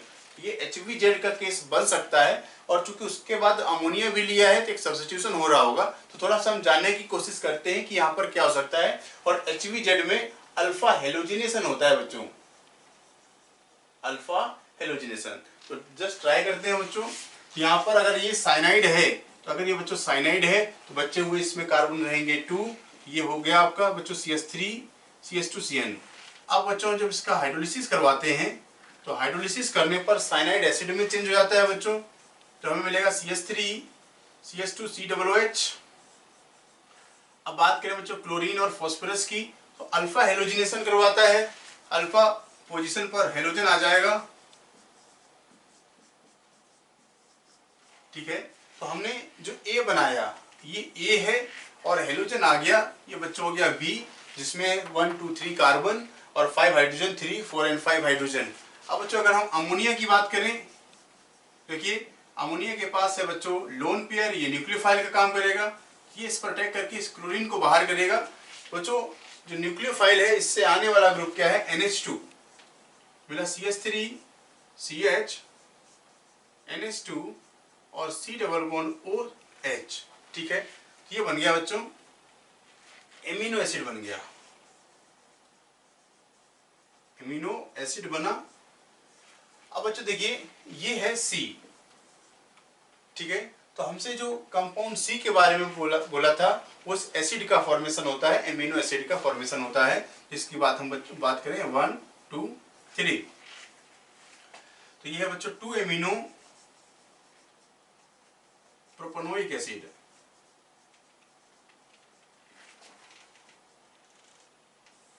सीक्वेंशियल रिएक्शन दिया हुआ है जिसमें ग्रुप लगाए हुए हैं ABCD, इन्हीं को हमें पता लगाना है ये कौन से ग्रुप हैं। बच्चों देखिए मैग्नीशियम का इस्तेमाल किया है और CO2 का इस्तेमाल किया है। तो थोड़ा सा ध्यान देने वाली बात है बच्चों कि अगर कोई एल्किल हैलाइड है और अगर मैग्नीशियम मेटल है तो इसकी पूरी संभावना है कि एक compound organometallic compound Grignard reagent का फॉर्मेशन होता है, ठीक है। तो ये बहुत ही इंपॉर्टेंट सा सवाल है कि एल्काइल हैलाइड मैग्नीशियम के साथ, जब भी मैग्नीशियम दिख जाए सामने एल्काइल हैलाइड हो या ना भी हो, तो एक सीक्वेंस में आइडिया लग जा रहा होगा कि ये एल्किल हैलाइड है, क्योंकि ऑप्शन में जो ए है उसमें कहीं ना कहीं हैलाइड दिया हुआ है, फर्स्ट में भी दिया है और ये बच्चों सेकंड में भी दिया, थर्ड ऑप्शन में भी है और फोर्थ में भी है, सेकंड में नहीं है, ठीक है। तो बच्चों ये सेकंड तो हो नहीं सकता क्योंकि मैग्नीशियम के साथ ग्रिग्नार्ड का फॉर्मेशन होता है, ठीक है। अब बच्चों ध्यान दीजिए, अगर हमने CO2 लिया है तो CO2 के साथ आपने रिएक्शन पढ़ी है, ग्रिग्नार्ड रिएजेंट CO2 के साथ एसिड में कन्वर्ट होता है, एसिड। बच्चों देखिए ये A है और B एक एसिड है, तो A और B में अगर आप देखें तो एक हेलोजन है A और B एसिड है। तो अब ये तो कट गया बच्चों, फर्स्ट सेकंड थर्ड, फर्स्ट और थर्ड और फोर्थ में से कोई एक आंसर बनता है, तो ठीक है। तो B सभी जगह पर एसिड है, इसमें कोई डाउट नहीं है बच्चों। यहाँ से एक बात तो तय है कि B एक एसिड है। अब बात करते हैं बच्चों C की, तो C में क्या हो सकता है उसको समझने की कोशिश करें कि हमने SOCl2 मिलाया है। तो अगर हम SOCl2 मिला रहे होंगे तो SOCl2 का काम क्या है बच्चों, क्लोरीनेशन करना है, तो OH को Cl में चेंज कर देता है। बच्चों ये क्या बना देगा, RCOCl, ये C बन गया, तो C एसिड क्लोराइड है। तो बच्चों अब आप देखिए C एसिड क्लोराइड है, तो चूंकि C में यहाँ पर COCH3 कीटोनिक ग्रुप दिया है तो इसके बनने की कोई संभावना नहीं है। तो आपका फर्स्ट और सेकंड दोनों कट चुके हैं। अब बच्चों हम यहाँ पर बात करते हैं थर्ड और फोर्थ में से, तो थर्ड और फोर्थ में A सही है, बराबर है, B है और C सब ठीक है। अब जो चीजें बात निकल के आती है बच्चों वो D से मैच करेंगी, D वाला हमारा डिसाइडर हो गया।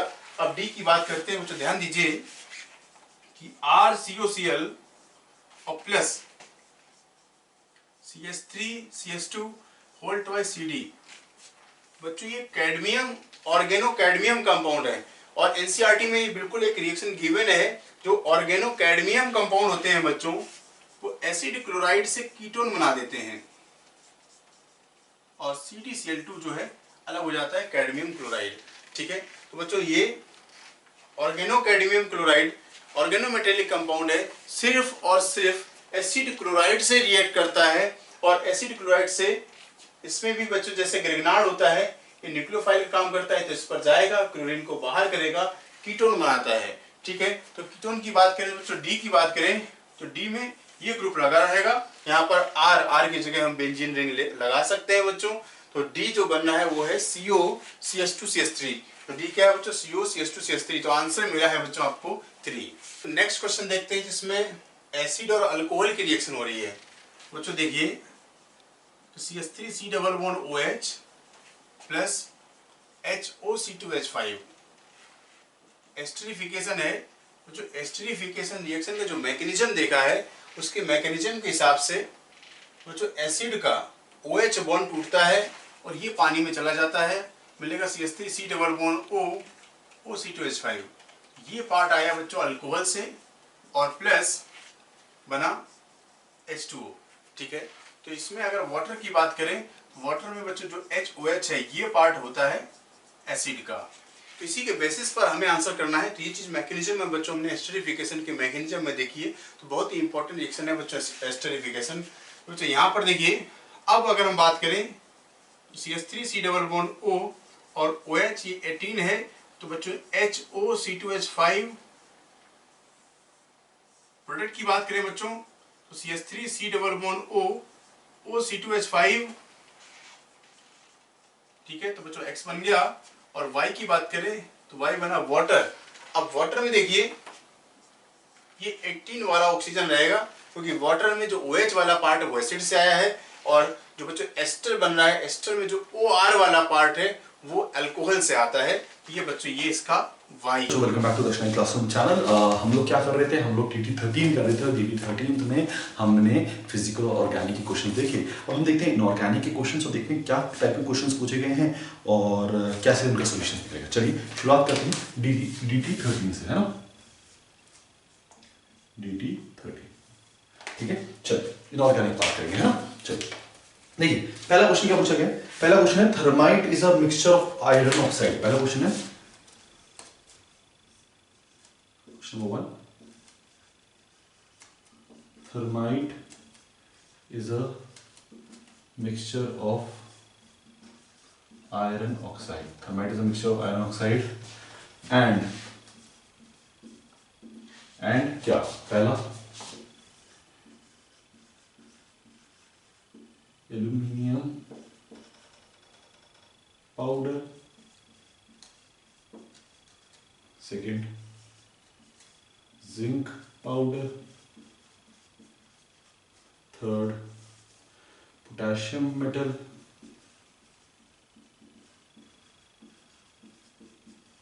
and fourth sodium metal।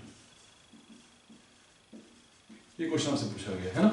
अब समझिए कौन सा होता है। तो देखिए आयरन ऑक्साइड के साथ जब हम एल्यूमिनियम डालते हैं, ठीक है, तो एल्यूमिनियम ऑक्साइड बनता है और साथ में क्या बन जाता है, आयरन बन जाता है। साथ में क्या बन जाता है, आयरन।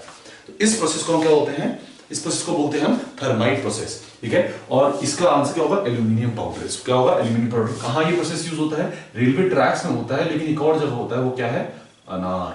कहाँ यूज होता है, अनार में। अनार मतलब जो जलने वाला अनार है आपका, यूज करते हो घर में दिवाली के टाइम पे, उसी अनार में ये प्रोसेस रिएक्शन होता है।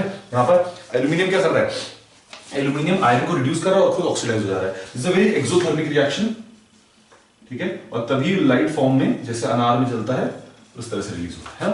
तो ये आपका रिएक्शन है थर्माइट प्रोसेस, ठीक है। चलिए क्वेश्चन नंबर 2 देखें। क्वेश्चन नंबर 2 की बात करें। क्वेश्चन नंबर 2 में बात किया गया है slag formed during smelting process। during smelting, अब smelting process क्या होता है बेटा, स्मेल्टिंग प्रोसेस इज कार्बन से रिडक्शन। कार्बन या कार्बन मोनोऑक्साइड से रिडक्शन प्रोसेस क्या बोलते हैं हम, स्मेल्टिंग प्रोसेस। तो slag form during smelting process in extraction of Fe and copper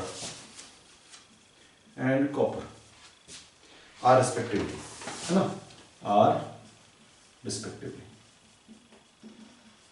ये पूछा गया। फर्स्ट ऑप्शन आपको देखा है बोथ CaSiO3। सेकेंड ऑप्शन दे रखा है आपको बोथ FeSiO3। थर्ड ऑप्शन दे रखा है आपको CaSiO3 and FeSiO3 and fourth option दे रखा है आपको FeSiO3 एंड CaSiO3। ये आपको ऑप्शन दे रखा है, ठीक है। और आपसे पूछा गया कि आपको बताने की क्या बनेगा। देखो सिंपल सा तरीका है, कैसे जज करोगे, देखने का तरीका देखो। हमारे पास जब हम आयरन लेते हैं, आयरन का एक्सट्रैक्शन करते हैं, तो आयरन के एक्सट्रैक्शन के टाइम पे हम ब्लास्ट फर्नेस में CaCO3 डालते हैं, है ना। और जो CaCO3 है ये डिकम्पोज करता है CaO में, और जो CaO है ये SiO2 के साथ रिएक्टर बनाते हैं CaSiO3। तो दिस इज द स्लैग इन जब हम आयरन का एक्सट्रैक्शन कर रहे होते हैं। जबकि जब हम कॉपर का एक्सट्रैक्शन कर रहे हैं तो कॉपर हम CuFeS2 यूज करते हैं, कॉपर पायराइड यूज करते हैं। यहां से हमें FeO मिल जाता है ऑक्सीजन डालने के बाद, और इस FeO को हम रिएक्ट कराते हैं SiO3 के साथ और हमें मिल जाता है SiO2 के साथ और हमें मिल जाता है FeSiO3, ठीक है। तो विच मींस दोनों प्रोसेसेस में अलग अलग मिलेगा। कॉपर के केस में हमें Fe मिलता है और हमें आयरन के केस में हमें CaSiO3 मिलता है। तो हमें आयरन के केस में क्या मिलेगा, CaSiO3, और कॉपर के केस में FeSiO3। तो this will be your answer. ये आंसर होगा, है ना, ऑप्शन नंबर 3। चलिए 2 क्वेश्चन हो गए।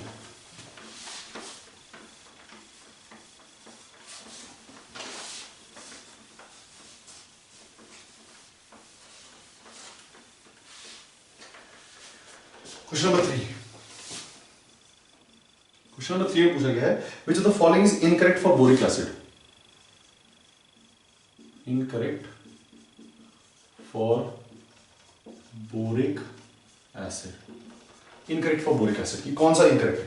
It exist in polymeric form due to inter hydrogen bonding, intermolecular hydrogen bonding. बिल्कुल बेटा, पॉलिक फॉर्म में एग्जिस्ट करता है। कैसे एग्जिस्ट करता है? इंटरमोलिकुलर हाइड्रोजन बॉन्डिंग की फॉर्म में एग्जिस्ट करता है। आपको पता होगा इस तरह से कोई स्ट्रक्चर बनवाया है आप लोगों को,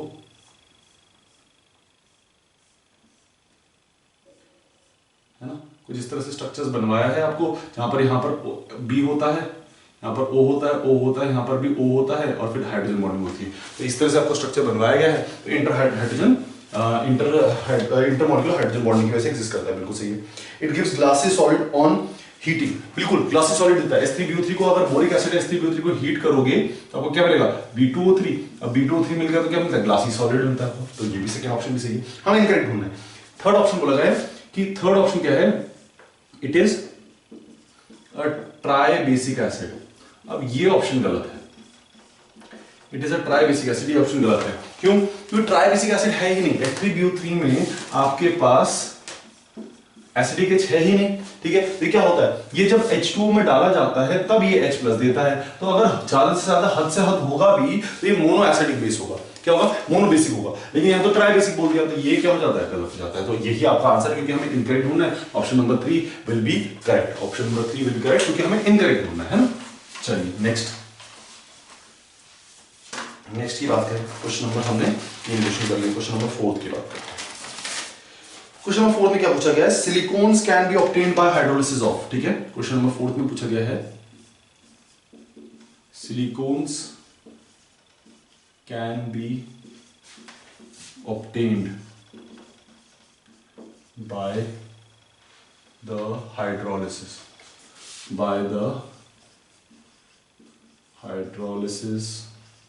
ऑफ।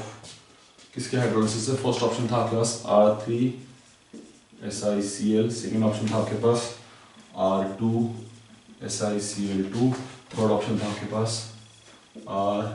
RSiCl3, फोर्थ ऑप्शन था आपके पास more than one of these. ठीक है, सिलिकॉन्स क्या होते हैं? बेसिकली आपके पास क्या होगा? SiCl होगा, यहाँ पर R लगे होते हैं। ठीक है, कोई भी मतलब Cl भी रख सकते हैं, मल्टीपल टाइम्स रख सकते हैं, बट एक Cl तो होगा ही होगा। इसका जब हाइड्रोलिसिस करवाओगे तो यहाँ पर क्या हो जाएगा? SiOH लग जाएगा और फिर इसका पॉलीमेरिक फॉर्म या कॉम्बिनेशन बनके कुछ इस तरह से बन जाएगा। This is silicon. जहां भी Cl प्रेजेंट होगा वहां पर दीज आर सिलिकॉन्स। जहां भी Cl प्रेजेंट होगा वहां पर सिलिकॉन्स बनने की पॉसिबिलिटी है। तो ये तीनों में Cl प्रेजेंट है, तीनों में पॉसिबिलिटी है। आंसर क्या हो जाएगा? more than one will be your answer. More than one of these can form silicons. More than one of these can form silicons. ये आपका आंसर होगा, है ना। चलिए क्वेश्चन नंबर 4 हो गया। क्वेश्चन नंबर 5 की बात करते हैं, है ना। क्वेश्चन 5 की बात करते हैं। क्वेश्चन 15 हो जाएगा which of the following can not be completely hydrolyzed? Which of the following cannot be completely hydrolyzed? The following cannot be completely hydrolyzed. First, BF3. Second, BCl3. Third, BBr3. Fourth, SiCl4. ये आपके पास कौन completely hydrolyse नहीं होगा? तो आपका answer क्या है?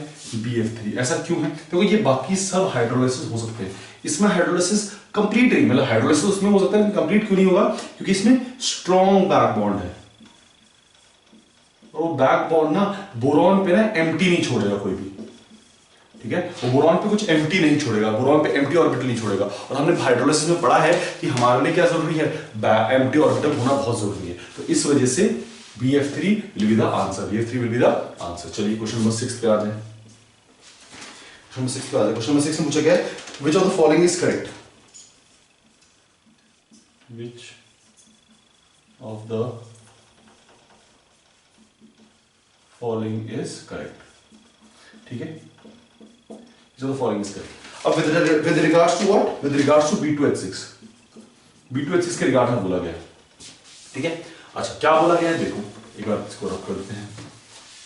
बोला गया हमसे कि B2H6 के रिगार्ड में बताइए which of the following is correct। पहला बोला गया B2H6 reacts with excess of ammonia at low temperature to form covalent bond। क्या covalent bond बनाती है? नहीं। लो टेम्परेचर पे जब B2H6 करता है NH3 के साथ रिएक्ट तो ये बनाता है, क्योंकि ये स्मॉलर बेस है तो ये कैसे टूटेगा, अनइक्वली टूटेगा और आपको क्या बन जाएगा B2H+ और यहाँ पर आपके पास NH3 आ जाएगा, NH3 है ना, और यहाँ पर आएगा BH4-, इस तरह से आ जाएगा, है ना, इस तरह से आ जाएगा। ठीक है, तो अब इस तरह से आपके पास रिएक्शन होगा तो ये कैसे आयनिक फॉर्म में टूट रहा है, कोवलेंट फॉर्म में टूट ही नहीं रहा। ठीक है, तो विच मींस आपका फर्स्ट वाला ऑप्शन क्या हो जाएगा, गलत हो जाता है। सेकंड आपसे क्या बोला गया, सेकंड आपसे क्या बोला गया, सेकंड में बोला गया borax when heated in oxide with certain transition metals forms coloured beads. बिल्कुल सही बात है। बोरैक्स को जब हम किसी ट्रांजिशन मेटल के ऑक्साइड के साथ करेंगे हीट, अब ये चीज आपने पढ़ी भी है, कौन सा ट्रांजिशन मेटल बेटा, कौन सा टेस्ट होता है, borax bead test, borax bead test है ना, बोरैक्स बीड टेस्ट होता है। यहाँ पर ट्रांजिशन मेटल ऑक्साइड इसके साथ रिएक्ट करते हैं, इसको हीट करा जाता है और आपको कलर्ड बीड मिलते हैं ना। तो ऑप्शन नंबर जो बी है वो करेक्ट है, ऑप्शन नंबर बी है वो करेक्ट है और हमें करेक्टली ढूंढना तो आंसर सही हो जाएगा। ठीक है, तो ऑप्शन नंबर बी आपका क्या हो जाएगा, करेक्ट हो जाएगा। ऑप्शन नंबर बी क्या हो जाएगा, करेक्ट। चलिए नेक्स्ट क्वेश्चन नंबर 6 हो गया हमारा, है ना। क्वेश्चन नंबर 7 पे आ जाए हम। क्वेश्चन नंबर 7 में हमसे पूछा गया है which molecular ion does not contain unpaired electron, does not contain unpaired electron, does not contain unpaired electron। पहले आपके पास N2+, सेकंड है आपके पास O2, थर्ड आपके पास O2 2- और फोर्थ आपके पास B2। ठीक है, इलेक्ट्रॉन काउंट कर लो, 13 16 18, कितना हो जाएगा इसका, बोरॉन 10।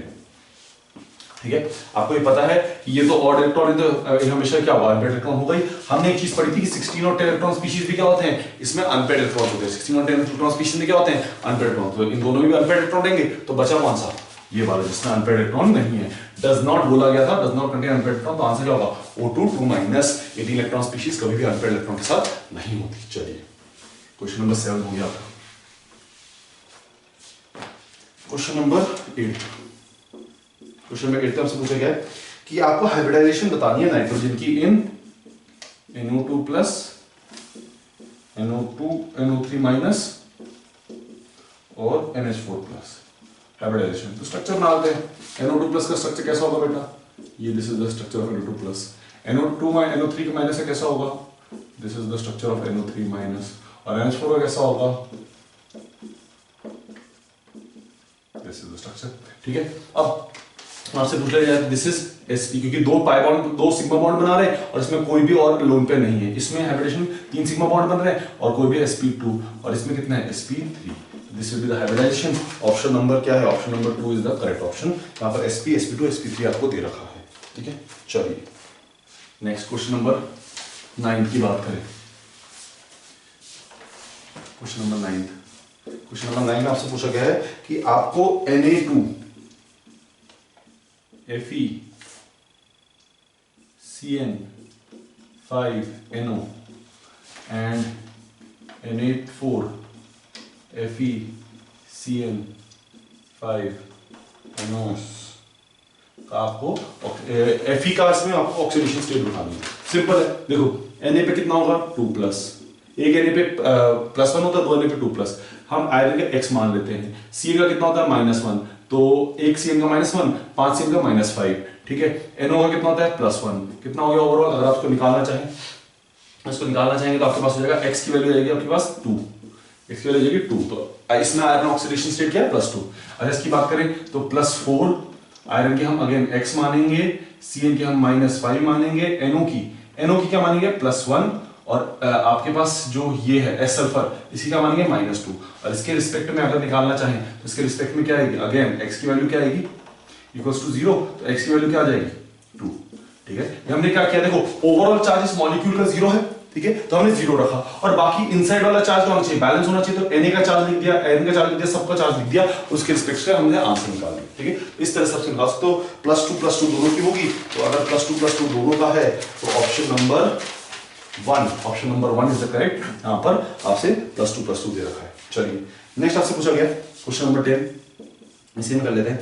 आपसे क्वेश्चन बोला गया है कि आपके पास CrCl3 है, .6H2O है ना, और आपसे पूछा गया है कि ये जो मॉलिक्यूल है, if 1/3 of the total chlorine of the compound is precipitated by adding HCl3, इसका 1/3 of the chlorine is precipitated out. ठीक है, जब हम AgNO3 के साथ इसका रिएक्शन करवाते हैं, 1/3 of the chlorine is precipitated out. अब इसे कहने का मतलब क्या है, ठीक है, तो इसे बोला कि इसका फॉर्मूला बताओ, स्ट्रक्चर फॉर्मूला बताओ। ठीक है, फॉर्मूला बताओ या एक्चुअल स्ट्रक्चर बताओ। तो बेसिकली यार देखो, अगर 1/3 ऑफ द क्लोरीन है, व्हिच मींस एक क्लोरीन बाहर है, बाकी क्लोरीन अंदर है ना, एक क्लोरीन बाहर होगा, बाकी क्लोरीन अंदर होगा, कि 1/3 ही प्रेसिपिटेट कर रहा है, क्योंकि जब रिएक्शन होता है क्या होता है, ये AgCl बन जाता है और उसका प्रेसिपिटेट बन जाता है ना, उसका प्रेसिपिटेट बन जाता है, तो व्हिच मींस एक ही क्लोरीन बाहर है। तो हम जब स्ट्रक्चर बनाएंगे तो हम कैसे बनाएंगे, CrCl2, दोनों Cl2 अंदर होंगे। ठीक है, उसके बाद आपके पास क्या जगह है, ऑक्टाहेड्रल है, तो 4 आ जाएगा, एक Cl बाहर चले जाएगा, .2H2। This will be the formula. ठीक है, ये फॉर्मूला हो जाएगा, Cl2 अंदर है और H2O भी अंदर है। ठीक है, चलो नेक्स्ट क्वेश्चन नंबर 9 हो गया, क्वेश्चन नंबर 10 करने की कोशिश करते हैं। ठीक है, क्वेश्चन नंबर 10 में आपसे पूछा गया है कि आपके पास Ni2+ है। ठीक है, Ni2+ है, और Ni2+ में Cl भी लगा हुआ है और PPS3 भी लगी हुई है। ठीक है, कितना लगा हुआ है हमें नहीं पता, बट लगा हुआ है। ठीक है, PPS3, and but it does not show geometrical isomers. कौन geometrical isomers नहीं दिखाता, कितना लगा हुआ है इसने नहीं बताया, बट इसने बोला कि geometrical isomers नहीं दिखाता। अगर geometrical isomers बेटा नहीं दिखाता तो एक ही ऐसा केस है जो geometrical isomers नहीं दिखाता, टेट्राहेड्रल। स्क्वायर प्लेनर वाला भी geometrical दिखाता है, ऑक्टाहेड्रल वाला भी geometrical दिखाता है, इन टेट्राहेड्रल नहीं दिखाता। तो एक possibility tetrahedral, and its solution does not show electric conductance, which means अगर इसका solution electric conductance नहीं दिखा रहा, which means जो Cl है ये अंदर ही इसको satisfy कर रहा है, बाहर की तरफ नहीं है। ठीक है, ये बाहर की तरफ नहीं है, which means Cl बाहर की तरफ नहीं है, सब कुछ अंदर ही है, यहां पर ही है, ऐसे कुछ एग्जिस्ट कर रहा है। ठीक है, इस कोऑर्डिनेशन स्फीयर के अंदर एग्जिस्ट कर रहा है, बट इसकी इतनी इंपॉर्टेंस नहीं है, क्योंकि हमें पहले उससे जहां उसने बोला does not show geometrical conductance, वहीं से हमें आंसर आ जाता है कि ज्योमेट्रिकल कंडक्टेंस एक ही नहीं दिखाता, वो है tetrahedral. Tetrahedral do not show geometrical conductance, geometrical isomerism does not show geometrical isomerism. So this should be your answer. इसका शेप क्या होगा, इसका शेप होगा geometric tetrahedral. कौन सा ऑप्शन है, ऑप्शन नंबर 2, ऑप्शन नंबर 2। चलिए last question number 11, last question. ठीक है, क्वेश्चन नंबर 11 में पूछा गया है, there are 4 complexes Ni. Select the complex which will be attracted by magnetic field. Which will be attracted by magnetic field. अब magnetic field से attraction मतलब ये क्या होना चाहिए, पैरामैग्नेटिक होना चाहिए। कैसे होना चाहिए, पैरामैग्नेटिक। ठीक है, पहला ऑप्शन इसने रखा है NiCN4 2-2-। अब अगर ये होगा तो इसमें क्या है, D8 है और D8 है, इसने पेयरिंग करवा रखी है, स्ट्रॉन्ग फील्ड लिगेंड है, पेयरिंग करवा रखी है, तो ऑटोमेटिकली क्या हो जाएगा, डायमैग्नेटिक। ये हो जाएगा डायमैग्नेटिक, तो अट्रैक्ट नहीं होगा। सेकंड ऑप्शन दे रखा आपको NiCl4 2-। ठीक है, अगेन वीक फील्ड लिगेंड है, वीक फील्ड लिगेंड तो क्या पेयरिंग करवा सकता है, D8 है, लेकिन वीक फील्ड लिगेंड तो पेयरिंग नहीं करवा पाएगा, व्हिच मींस इसमें क्या होगा, अनपेयर्ड इलेक्ट्रॉन्स होंगे। कैसे अनपेयर्ड इलेक्ट्रॉन्स होंगे, देखो इस तरह से,